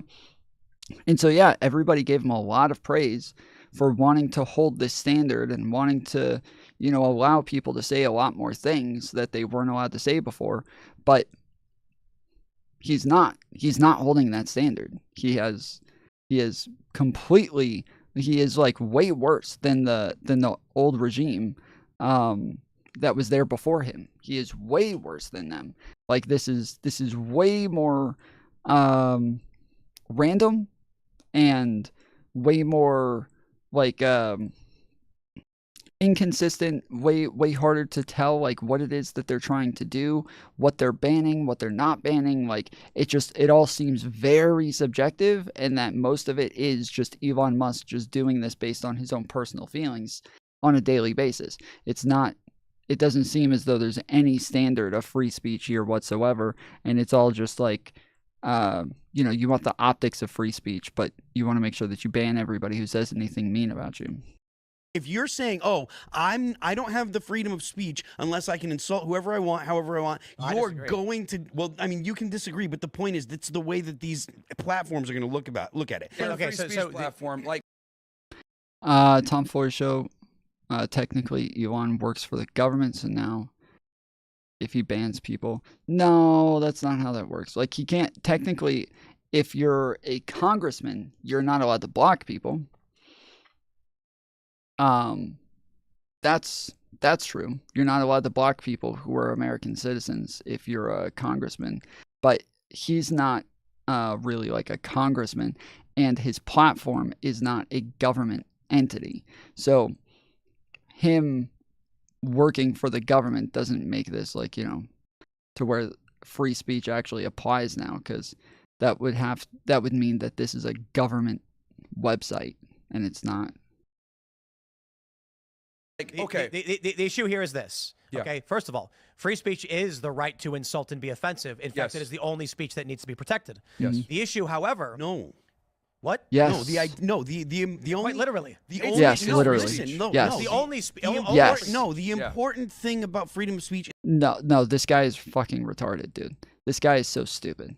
The point of free speech, like the idea, the reason that you give it to people is to give them a protection to have unpopular speech. That if you start to decide what is good speech and what is bad speech, then now you're doing all of this based on like a form of subjectivity. So the only reason to protect speech is to protect unpopular speech. Popular speech does not need a protection. You don't need a protection for popular speech. If everybody already likes it, you have no fear of losing it. The only speech you have fear of losing is unpopular speech. That's it. If it's already popular, there's no reason you should be afraid of losing it. So it's like if you're going to apply this standard, which again, I don't think this standard actually applies to social media. It definitely doesn't. I don't think. It's not that I don't think it does. It's just 100% does not apply to private companies in this way. But yes, if you like all of these people here act like it applies, well then yes, this is the idea. You have to do it in a way to where, if you're trying to use it as like a First Amendment sort of principle, yes, this is the First Amendment principle, is you are protecting unpopular speech. That's the only reason you need protections. This fucking retard is saying controversial ideas. You can approach saying controversial ideas in a delicate way. It's not important to be able to say or and insult people. Yes, like it is. That's free speech. That's free speech. Yes, I might not like it, but I would defend your right. Yes, it is. I'm not saying that it's not free speech, but you're talking about the way platforms are going to approach it. The important thing about having the freedom of speech is the ability to exchange ideas. Sure. It's not important to if you're like, okay, well, there's a lot to break down. People the way that I want. It's not right. It's that. So hold on. I got to address this. First of all, I will stress it again. The idea that someone would determine your speech to be offensive and then ban you for it, quite literally, is anti-free speech, regardless of how you express yourself. More importantly, Elon Musk isn't violating the free speech of individuals by taking away premium. Elon made the point. He said, I disagree, but some people think freedom of speech means I have to pay them for it. It does not. Okay, can I push back on that? Wait!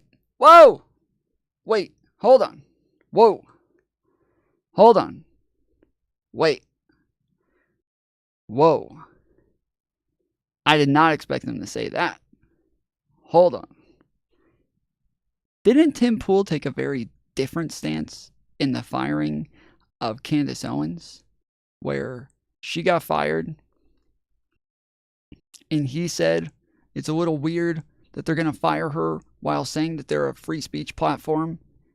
But they were saying, well, just because we're like in favor of free speech doesn't mean we're going to pay people to give their speech. That's different. Like, we can be in favor of free speech, but that we're still going to choose what speech we want to pay people for. That's insane. Like, that there's no way everybody thought us being free speech before, while we're a conservative platform, meant that we were going to go hire a bunch of fucking leftists to come speak on our platform. And by this idea, not only would we hire leftists, but we have to hire leftists. And if they start saying everybody should go get an abortion while we're a pro-life platform, by this idea, we have to keep paying them to tell everybody to go get an abortion. And so Ben Shapiro was very clear on this, yet I'm almost positive. I could be wrong. So I'm wanting to go check now, but I'm fairly certain Tim Pool was one of the people out there saying that this was anti-free speech for them to fire Candace Owens. Yeah, so my thing is this, right? If you're going to say freedom of speech, that also means freedom of reach, and that also means monetization to a degree. And let me explain why. No way. Okay, so here's the thing. If I'm in a jail cell and I say, oh, I have freedom of speech, and I am talking to a wall, that technically I have the freedom of speech, but I don't have the freedom of reach, so it doesn't matter, right? Freedom of speech only matters if you have the freedom of reach. Wait, but that's why you have freedom of speech and freedom of association. When you're in jail, you don't have freedom of association. So you're not like, that's why you get both of those things. It's because the freedom of association is what gives you the ability to have, like, it's what makes your freedom of speech meaningful. Your freedom of association to decide who you do and don't talk to, who you do and don't associate with, like, where you do and don't go. That is the protection to make sure that your freedom of speech is meaningful. So it's a separate thing to say freedom of speech, but now we also have to, like, go buy you a fucking megaphone so that every time you walk outside, everybody can hear you. Yeah, I think that's kind of bullshit. Like imagine before they had social media, before social media was even a thing, did they have to go, like, what if somebody was very quiet and they weren't able to yell very loudly? Does the government need to buy them a megaphone? Like, did the government have to buy them a megaphone so that they're able to be heard by a bunch of people every time they go outside? No, of course not. You mentioned the marketplace of ideas. To get to the marketplace of ideas, I must reach the marketplace of ideas so that my ideas can even be heard. No one has an obligation to advertise you. Well, yeah, again, this is the same thing. Like, okay, so if you have to be able to reach the marketplace of ideas, and we're saying that, like, it's about wherever the the town square is. Well, so what if you didn't have a car before? Did the government have to pay for you to get, like, a taxi, or pay for you to get a car, or pay for you to get a ride or something to get to the town square so that everybody could hear you? Give your speech? No, these have never been the standards before. But the problem is that, like, I'm making the most obvious, most salient points in the world and saying, do you think the government should have had to pay for people to go to the town square to give their speech in the past? Obviously, everybody would have said no. But nobody in this conversation here is going to be capable of making these points. They're just going to keep repeating themselves, like, freedom of speech is not freedom of advertisement. Freedom of speech is not freedom to be paid. Like, they're going to keep repeating themselves. Whereas you can make the most obvious points that'll show some inconsistencies here. Here's the thing. When we're talking about premium, you pay for that. And then also, he took away the subscribers, which is the creator dealing directly with their subscribers. I'm totally fine with it. Yeah, with taking away the subscribers too? Yep. Okay, so let me I have said, since... Let me just finish my stance, right? So my thing is this. If you're going to go ahead and say this is a free speech app, right? And then you're going to turn back and say, oh, well... I'm sorry, that just sounded so funny. Like... Oh, you're okay with the subscriber stuff too? Yes. So I have said, let me finish. Okay. Like he literally, like he started like leaning forward and getting loud and like, yes, I have said since the, let me finish. Okay. He just sat right back down. Just like, that was so odd how that just happened. Subscribers, people I'm totally that fine like, with it. Yeah, with taking away the subscribers too? Yep. Okay, so let me I have said since... Let me just finish my stance, right? So my thing is I have said... if you're going to go ahead and say this is a free speech app, right? And then you're going to turn back and say, oh, well, that doesn't mean freedom of reach or monetization, blah, blah, blah. That is censorship, because if you take away someone's ability to earn or someone's ability to reach, you are directly censoring them and their ability to reach the marketplace. And the other thing too, also, communist. What do you mean communist?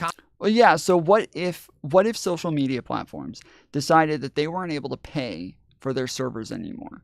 That they feel like advertisers are leaving the servers at too high of a rate because of people like Myron Gaines, and that this is making it to where they're not going to be able to keep like a sustainable business practice. And so now they're saying, okay, we need everybody to pay for you to use Twitter now. We need everybody has to pay to use Twitter. Fuck. And if you don't pay, you're just going to have to lose your account. It's going to be like subscription based only. And now, if you pay for the platform, you can use it. Well, now, according to Myron, they should have to, like, the government should have to pay for it or some shit. Like, you have a right to this platform now. This is insane. This is so insane. Communism. I have a right to your services. Nah, nice try. But he's marketing as a free speech app. So that's the issue. If you're going to market as a free speech app, and he uses the First Amendment to validify his stance with it being free speech, when hate speech is protected under the First Amendment under a million different case laws. My thing is, if you're going to criticize Elon, let me just finish. If you're going to use the First Amendment as the basis and say that it is the bedrock of a democracy, then you need to stand by that, and that means that you are not going to sit there and I don't believe in censorship, but then you demonetize people. I would argue demonetizing someone is one of the best ways to censor, because now that creates a chilling effect with everyone else, where I can't say what. Yes, but not everybody even has the opportunity to be monetized, motherfucker. So if before this, you were already like advocating, saying that everybody should have to be monetized, everybody should have to be paid to post on Twitter, well, I'd at least believe that you held this stance. I'd at least believe you. That would be a retarded stance to take, that they have to pay every single person to post on the platform. But I would at least believe you held that retarded stance.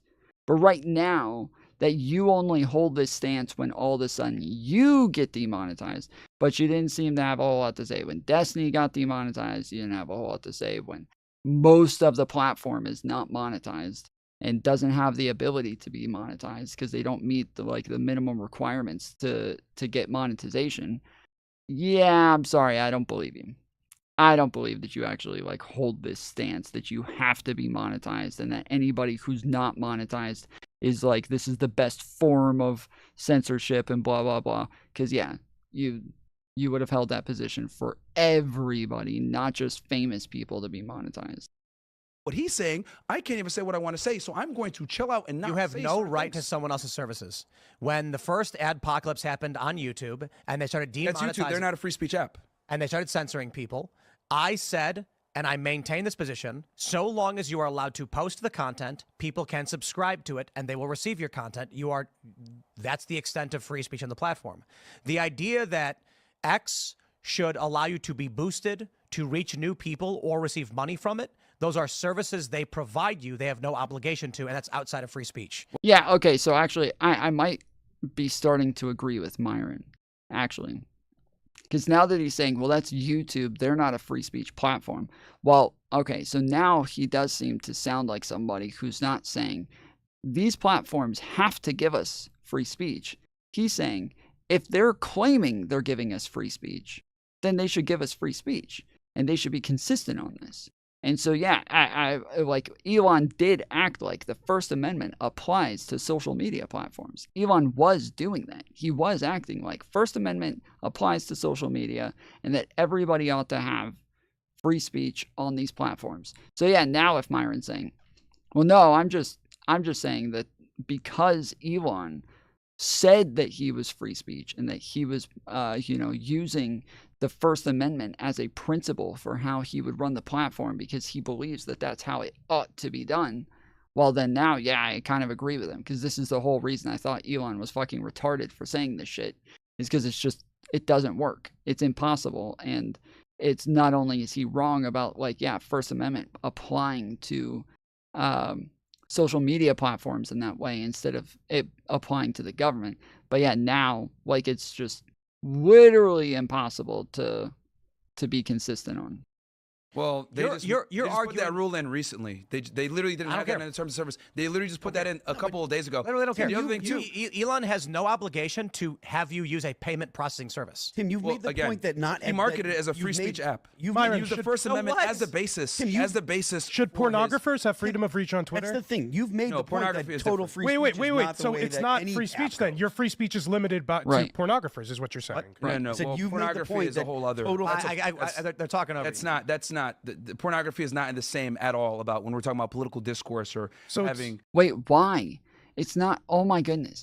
This is why pornography is legal in the United States. And this is why people who states like Texas who try to get rid of pornography, these are anti-free speech platforms or anti-free speech states. It's because they should not even be allowed to get rid of pornography. They should not be allowed to get rid of it. Now, I don't think they banned it. I'm sorry. I don't think they banned it. I believe that they just made it to where you have to sign in order to access it, which I am totally okay with it. I'm totally okay with requiring IDs or something like that. Unfortunately, currently they're requiring debit cards and credit cards and shit like that, which is kind of annoying.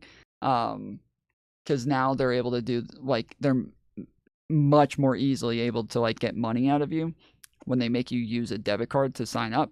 But I wish that they would just use a state driver's license or something like that to where they can easily just verify your age that way. So it's freedom of speech except for pornographers. So you're not a free speech. Pornography should not exist at all. It should be banned. I mean, I don't disagree with you, but we're picking and choosing what your freedom of speeching is what I'm saying. No. Pornography is not speech. We have already had this discussion pornography about there is speech. Yeah. There is no free speech absolutism. It doesn't. Pornography is 100% speech. When speech includes what shirt you wear, right?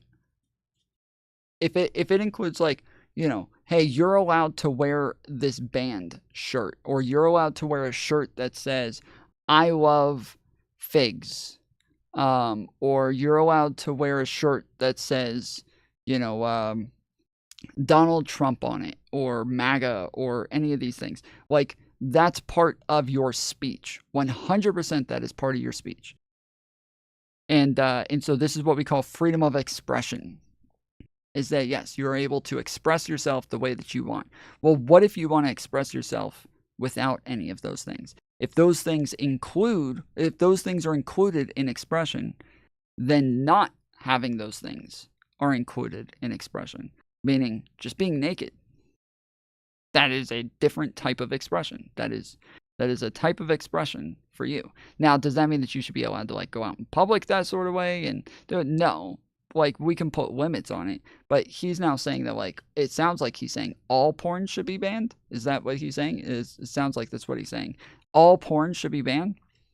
And so, yeah, if you're saying all porn should be banned, well, okay, well now you are against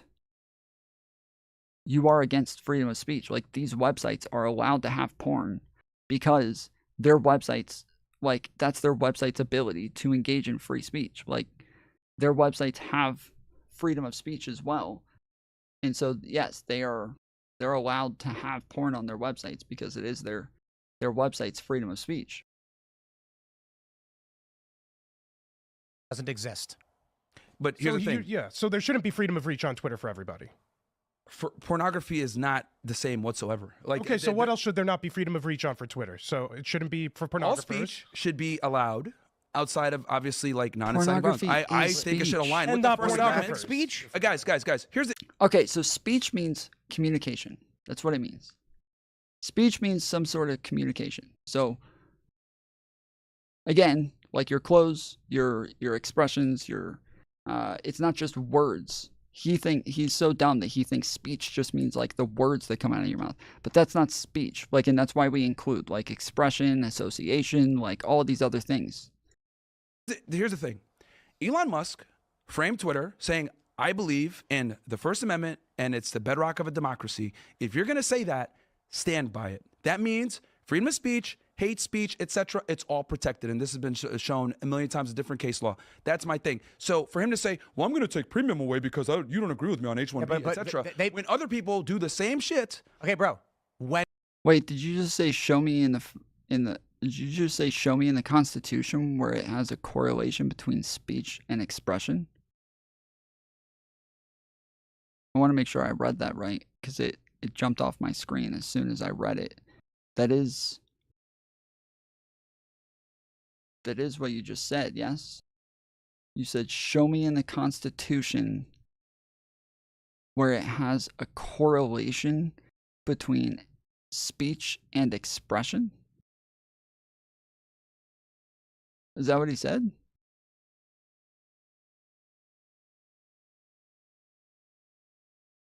Just, if that's what I'm sure he's Googling right now instead of answering. So, yeah, the correlation is the First Amendment. First Amendment is the correlation. It just read the First Amendment. And you know that misgendering is banned on X. What? Misgendering is not allowed on X. What do you mean by misgendering? Like calling someone like a... Yeah, no, misgendering. Calling someone, somebody who says that their pronoun is she, you can't say he.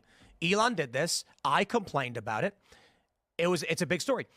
X has maintained their hate speech policies the entire time. It never got rid of them. We can criticize They selectively enforce it. They always have. Yeah, so the First Amendment is where it talks about freedom of speech, freedom of association, freedom of expression. Like this is the First Amendment. And so this is, all of these things are considered speech. It's all like, yeah, it's not just like saying words. It's not talking. Speech is not just talking, but it's being able to express yourself however you want. It's being able to communicate things to people. Speech is like any sort of communication in any sort of way, which is why art is protected. It's businesses choosing who they do and don't want to deal with, who they do and don't want to associate with. This is why TOS is considered freedom of speech, because that company has their freedom of speech as well, and that business is allowed to say, yeah, we're making our company about this. We're gonna hold these values. We're gonna make sure that people are held to these standards. And so that's their freedom of speech. They're allowed to say, this is what we want our company to be, and so this is what we're doing. They selectively enforce it. So the inversion now is it was the government colluding with the former heads of Twitter to selectively enforce it in one way. Mm-hmm. Elon alleviated a bunch of that tensions, but still has some people censored and some people still lose access to some services. Yeah, but we're missing. So my point is literally when you say he marketed it a certain way, I'll say, bro? Like since he took it over, he refused to reinstate Alex Jones for like a year after he took it over, saying, nope, don't care. He said something I don't like. Yep. That's problematic. Never changed. Yeah, but see so how by that's all means criticize it. Yeah, and say we should change it. Because now if you disagree with him or you go against, I mean, he took a blue check from Osmongold for saying he got boosted on a video game. That's problematic. This guy's drunk with power. Like, let's just call a spade a spade. We disagree with him on H-1B visa. Yeah, he exposed the DMs and he took his blue check away. So like, this is problematic because he comes in saying, I believe in free speech. The Don Lemon interview goes viral everywhere. I believe it's the bedrock of democracy. Frames it against the First Amendment. Well, stand on that, dude. Because you can't sit there and say, I'm going to demonetize people, take their subscribers, and take their premium away. Why does that mean free speech grants you access to someone's labor? What do you mean? Free speech grants, what do you mean by someone's labor? So X builds a service. Yes. On top of that service are other things you can have. Yep. Okay, why should you get access to the labor of the company? Because he marketed it that saying it's a free speech app. So you're saying I'm holding. Yeah, if I was Myron, I would say like I don't think that social media has to abide by free speech. I don't think that they do, but he said that's what he was doing. So I'm not holding him to like constitutional standards, just because I'm holding him to his standards because he said they're his standards. His word. So a business in this country can never sever a relationship with a client. Well, my thing is, if you're going to market it as a free speech app and then you are going to censor people for the free speech that you promote, that's a problem. But they're not silencing your free speech. They're taking away a payment processing service. And they're also taking away your reach because the verification absolutely affects your ability to reach. Your ability to speak is not advertising for you. Why do you think a network should be forced to do something for you? You want free speech? Go stand on a street corner in downtown Chicago. You can say whatever you want. Sure. Why should anyone be forced to amplify your message for your speech? Well, it's not about being forced. It's about you pay for the service, and then he says it's free speech, and it's not free speech. You lied. So that's why he's getting a lot of issues with this. We're going to try this again. Look, if you're going to market as a free speech app, Tim, you have to stand on it. No, bro, you're misunderstanding. You are not banned, right? No. So he marketed a platform for free speech, and you are still allowed to speak.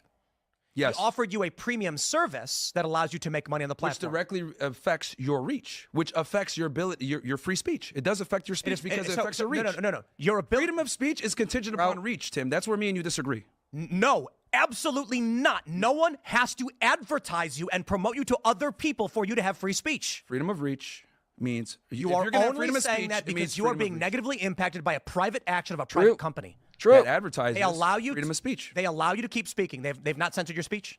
They have. No, they have not. Yes, they have. What words of yours have they deleted? I get posts taken all the time. Visibility limited because of for hate speech. So in the confines. Yes, but again, like by Myron's standard here, he has to have believed that this should have been available to everyone.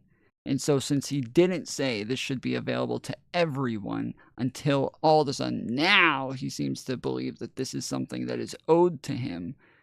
But again, like Tim's not smart enough to like to make that point that like, yes, you would have to demand from the beginning that they give this service to literally everybody.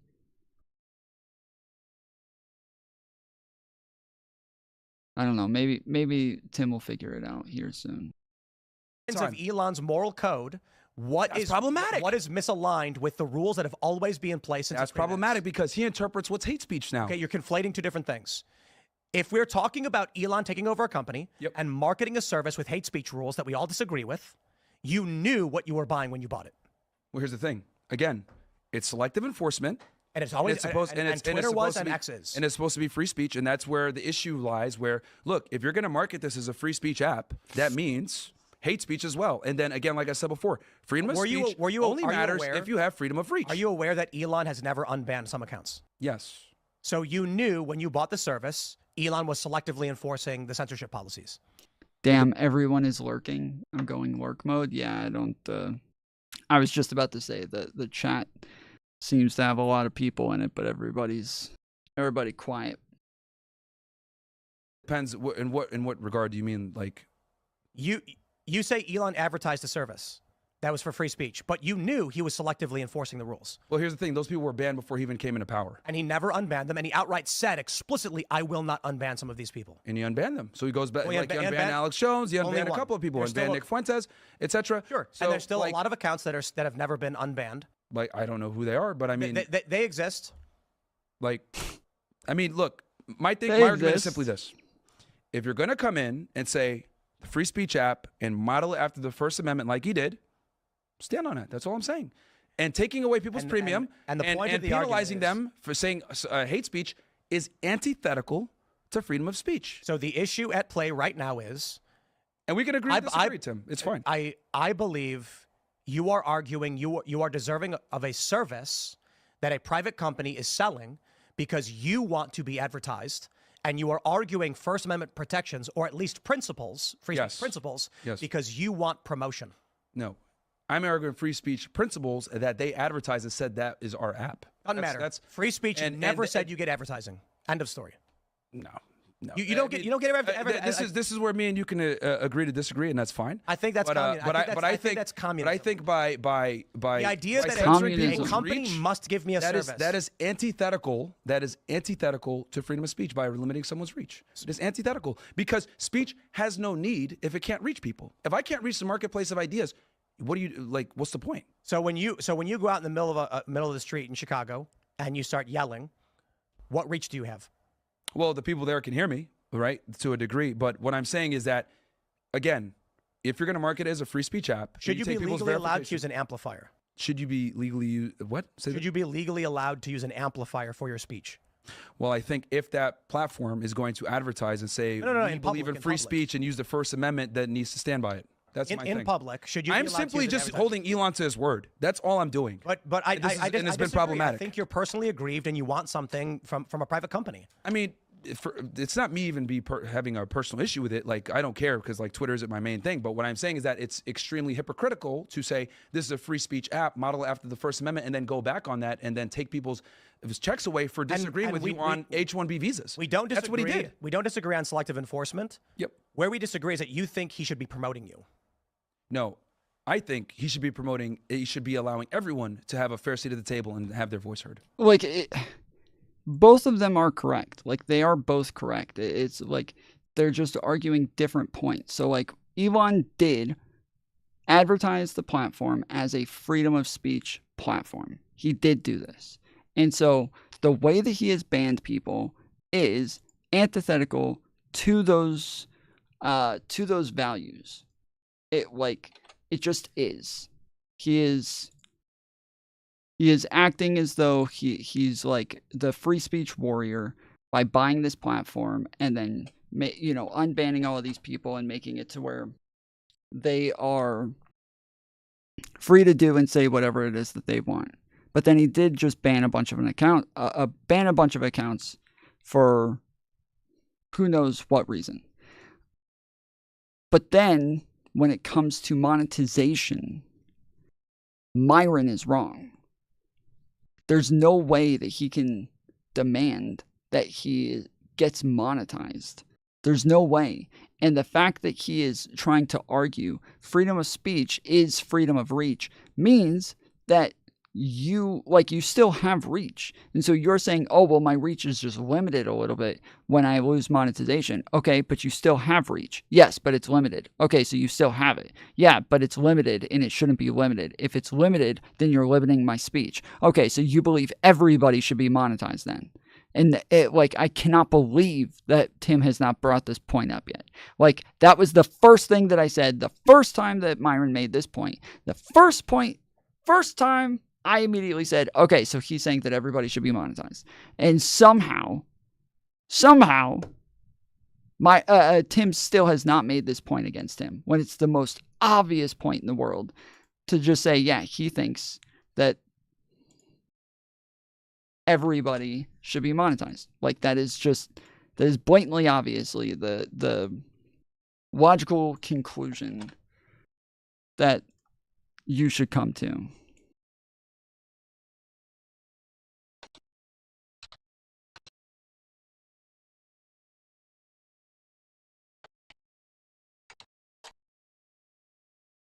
Everybody. How have you lost reach? When you lose verification, your ability to be seen drops off precipitously. This is a fact. So there's a paid he's service. even said this with premium. There's a paid service. So, Tom, do you think Elon did the Nazi salute intentionally? I didn't see your take on it. No, I didn't. If you want to see my take on it, go to one of my latest streams. Because we get into it in detail. I have like a more nuanced take on it, but it's this one right here with Cenk Uygur and Andrew Wilson. The two of them kind of had a debate about this, and so yes, I gave my full thoughts on it at the beginning, and then as we went through the arguments, I keep explaining my logic against the arguments that are being made, because there's points that both of them are wrong, but obviously for the majority of it, Andrew's wrong. So yeah, but no, I don't think he did it intentionally. No. But I think it's like at the very end of this stream is when we go over it. You need timestamps, bro? A 9-hour stream? Yeah, it's we used to do timestamps, but I don't really have time to do it myself. But as I said, it's towards the end of the stream.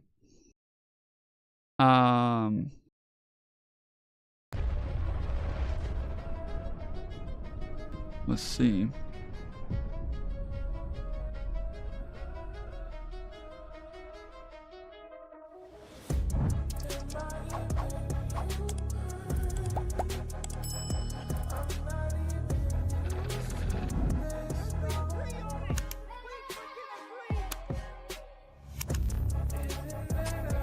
Did I stop and start this like 10 times? I did.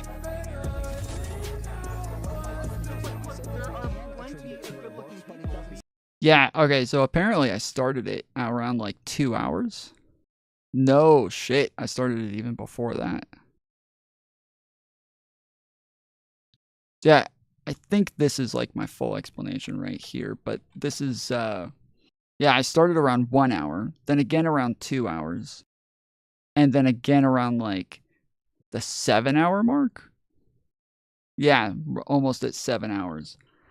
Are you serious, Tom? It was intentional. It was to troll the libs.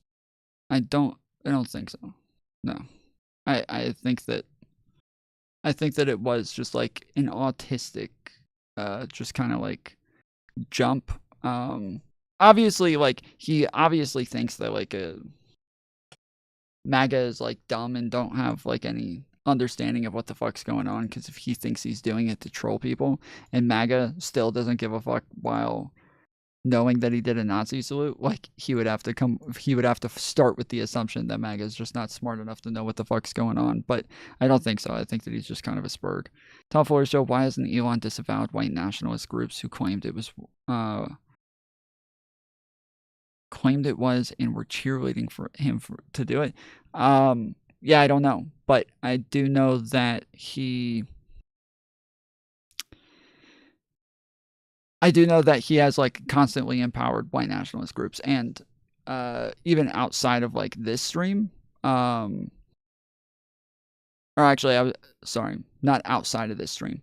If you go to the beginning of this stream, we go over all like kind of the white nationalist shit that he's been doing, and all of the white nationalist groups that he's been like, you know, kind of cheerleading and empowering and all this shit like that. Martin Sellner. Sellner's identitarian organisation previously received a €1,500 donation from the Christchurch attacker. Sellner and the shooter exchanged friendly emails before the atrocity, with Sellner inviting the man to join him for a beer or... So yeah, these are all people that Elon Musk has promoted, with obviously Tommy Robinson on top of that. And so yes, he is consistently promoting white nationalists over and over. So yeah, it's obviously sus as fuck. I think it was to degrade integrity of the media in the USA. I say this as a response to all his posting following, just like Trump quoting Hitler and then getting mad when called out. No, I think that they are just like, because again, like Trump's own like friends, Trump's own like, you know, people who worked with him in the White House, people who have been close to Trump for a long time. Tons of these people have come out saying that he like consistently praised Hitler behind the scenes when he wasn't around media, when he wasn't like, you know, giving press conferences. You know, it can't be that these are all just trolls. And it's just, yeah, it seems more like they just do believe this shit. They are just fascist and kind of dictators. You believe that your words should be presented in a feed for other people algorithmically to discover. No, I think the best ideas should be able to be discovered and let the people decide, but it's not even reaching is my point. So can people still follow you? But if you're shadow banned or you're they can go to your account and they can see what you're posting, right? Yeah, but you're shadow banned. You can't discover it. It doesn't come up on the feed. Not having premium doesn't shadow ban you. It absolutely limits your ability. He keeps using this to say that it's limiting your ability to be seen, and that is a type of shadow banning. Like, sure, it is. I really feel like Tim doesn't get the point here, and it's kind of obnoxious trying to listen to this. Where, yeah, Tim this entire time is missing the entire point, but then Myron is fucking retarded as well, and so Tim is not capable of actually pushing back against any of the shit that Myron's saying because he's too stupid. This is so infuriating to listen to. Yeah, it deprioritizes you, which is shadow banning, and it hurts your ability to be seen. Which is shadow banning is when you are removed from the space entirely without your knowledge. Yeah, well, here's That's why the thing. It's ban. Yeah. But here's again, it's harder for people to find you. Your tweets don't post up on the news feed as usual. They're for you. So that is all censorship. That is all censorship, Tim. I mean, you might disagree with me, but that is all a form of censorship. I'm against all censorship. There's an argument. I mean, well, I'll throw it to you guys because we can take it away from us. Sure. Do you guys believe that we could agree to disagree, Tim? It's fine. But yeah. What lectern guy, Adam, should platforms be required to offer you some degree of promotion in your content? I think if you pay for it, I think you enter a contract, right? Paying for services, you should provide services. At any point I can end that contract. It's Elon's house, right? If I invited you to my house and come hang out, say what you want, and you're being rude to my guests or whatever, True. I'm gonna ask you to leave. At the end of the day, it's my house. You have free speech. You can say what you want. Yes, this is the example that I use all the time when I tell people that, like, if it's your private property, you no longer have to provide freedom of speech. It's insane to think that when it comes to your private property that you have to provide freedom of speech. And I get people all the time who push back on that. They're like, yes, you do. Freedom of speech is everywhere. This is America. You always get freedom of speech. I'm like, freedom of speech is only supplied to you by the government, though. It's not supplied to you by private citizens and private property and shit like that. It is only given to you and guaranteed to you by the government. And they're like, yeah, so the government should come and stop you from stopping us from saying what we want. So like, okay, so you come inside of my house, I invite you over for dinner, you sit down and you start telling my wife that she's got a fat ass and that she needs to cook up some more of that good shit that she had a minute ago. Get back in the kitchen real quick, bitch, and make me some more of this shit. Like, Am I allowed to kick you out of my house? They're like, well, it's your private property. You can do whatever you want. I'm like, exactly. Thank you. Okay, yes, thank you. So you do not have the right to freedom of speech. You don't get the right to say whatever you want. Somebody's property, somebody's private business is their private property. So they get to say and do whatever they want. They get to kick you off whenever they want. Trib with the 5 gifted memberships. Let's fucking go, boy. Let's fucking go, son. Thank you, sir. That's my fucking dog.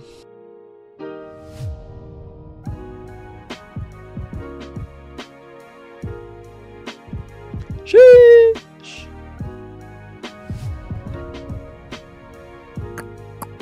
Naomi said, click that link to support using stream elements. #Merca. True. Yes, if anybody wants to send donos to the channel, the easiest way to do it is through tips. The link in the description, because I get a much larger percentage of the tips, and then I get it immediately. Whereas if you send the money through YouTube, it takes way longer. It takes about 2 months for me to get the money, and then I get a much smaller percentage of it because YouTube takes 30% of every single dono that you send. So make sure you send donations through the tips link in the description. Thank you, Trib. Rage Pro said, at Tom Foolery Show, they believe in the limitation of speech when it comes to education, like what books kids should read in religion. Yeah, and that is the government. Interesting. That is the government too. you want, but there are going to be consequences sometimes for saying the things you say. So is it completely free speech? I don't think so. I think you can be deplatformed. I think you can be demonetized. These things happen, but it's still more free than anywhere else, and it is his house. So Rumble's more free by far. Sure. Rumble, absolutely. Rumble is Who beats cares? to every degree when it comes to freedom of speech. Rumble's That, pretty cool. they just completely missed that entire. I fucking hate these people so much, dude. I fucking hate them so much. This guy finally is the one person who makes like a fully salient point. We got fucking Fabio who has to come in here and take a break from his cologne commercials to come over and explain freedom of speech to them for a second and how it works when it comes to private property. And as soon as he finishes, it just totally wrecking all of their points, at both of them, just completely demolished. As soon as he finishes, Myron just is like, because this guy's, his whole point is they don't have to be free. They don't have to give you freedom of speech. And then Myron says, that other platform's freer than they are. Who cares? That's not relevant. Why did you just say that? And then as soon as he says that, Tim's like, oh yeah, true, bro. True, brother. Yes, they are so much freer. Oh yeah, so true, King. What the fuck? We finally had one good point made here, and you just totally ignored it. Crazy. They're just like, do your thing. Probably deplatformed. I think you can be demonetized. These things happen, but it's still more free than anywhere else, and it is his house. So Rumble's more free by far. Sure. Rumble, absolutely. Rumble is beats to every degree. He's like, Rumble's like, do your thing. Yeah, like Rumble, there's no censorship at all. Pretty much, like Rumble's the FIO. Rumble is that's why, and that's my issue. Me and Chris Pavlovsky, we disagree on so many different things politically, but like he will always fight for my right to say it, and that's why I have an enormous amount of respect for him. Versus with Elon, I'm like, no, the H-1B is a problem. XYZ verification gone, and that's my. What do you guys think? Drunk with power.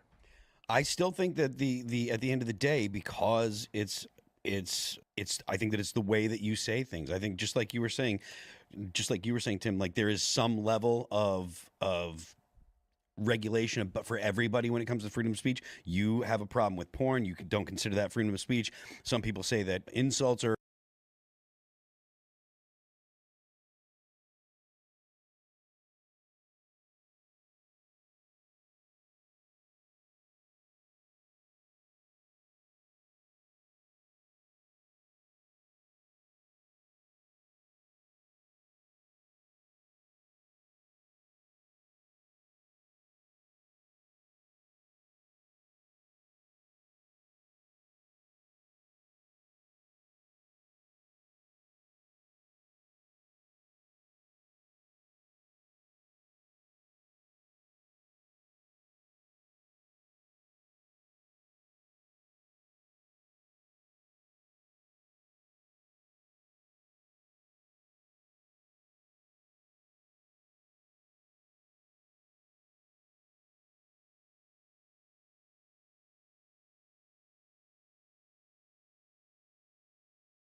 All right, sorry, Kick. We're going to have to cut you guys off because I'm having some connection issues here. So if you guys are watching on Kick, head over to YouTube.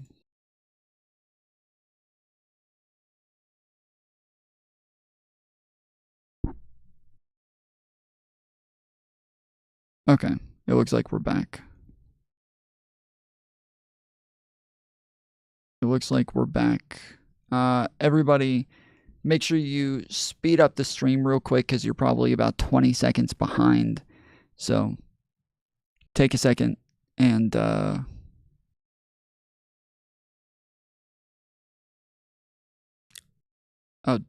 never mind. You're a minute behind.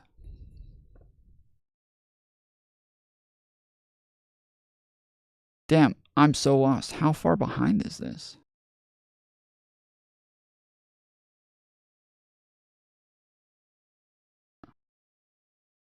Damn. Yeah, this is way behind. Yeah, so you're probably about a minute and a half behind from the lag. So yeah, everybody take a second and catch up. I just had to hit the live button Oh my goodness, now I'm down again.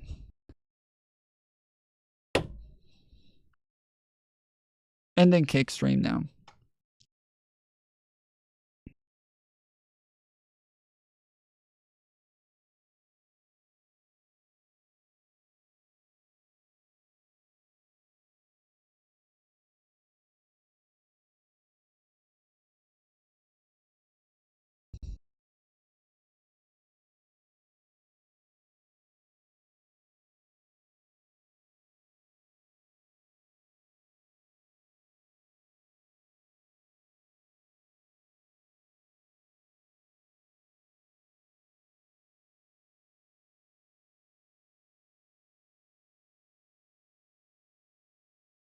Yeah. It's not working.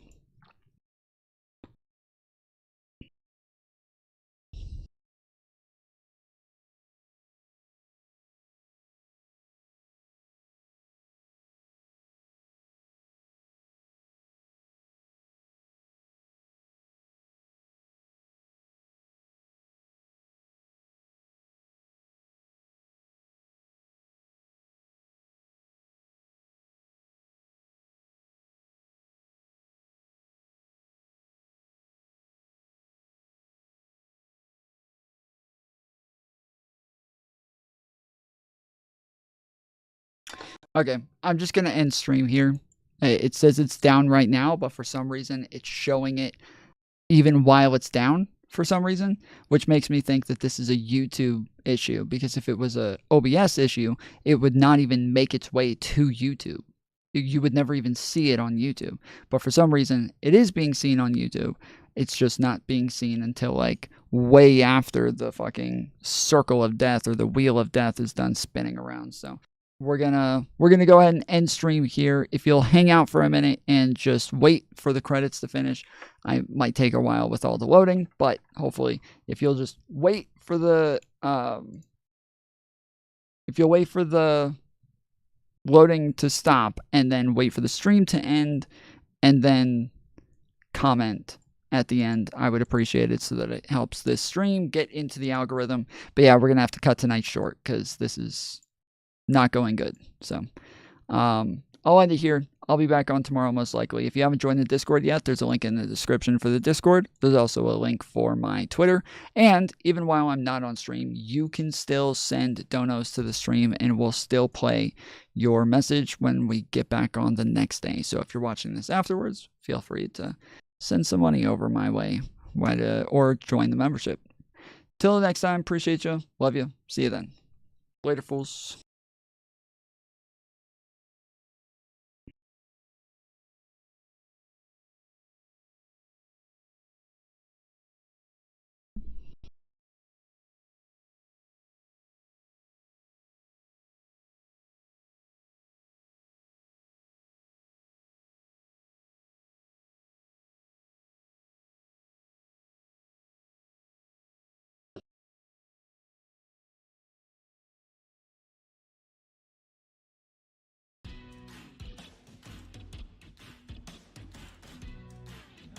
Naomi says, fine. Joe Blow says, wow. Botrix says, make sure to hit the thumbs up and subscribe if you enjoyed. Naomi says, but chatting is fun. Cody says, Tom Drool Airy. MW says, stream is fine now. Naomi says, Tom is trans. Rage Pro says, Tom has no peepee.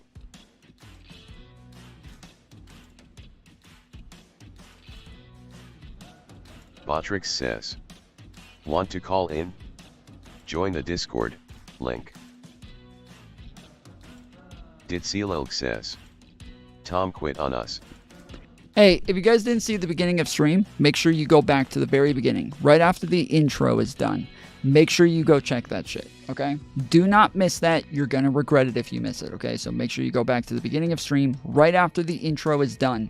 Make sure you watch that part, okay? You will regret it if you miss it, so make sure you go back and watch it.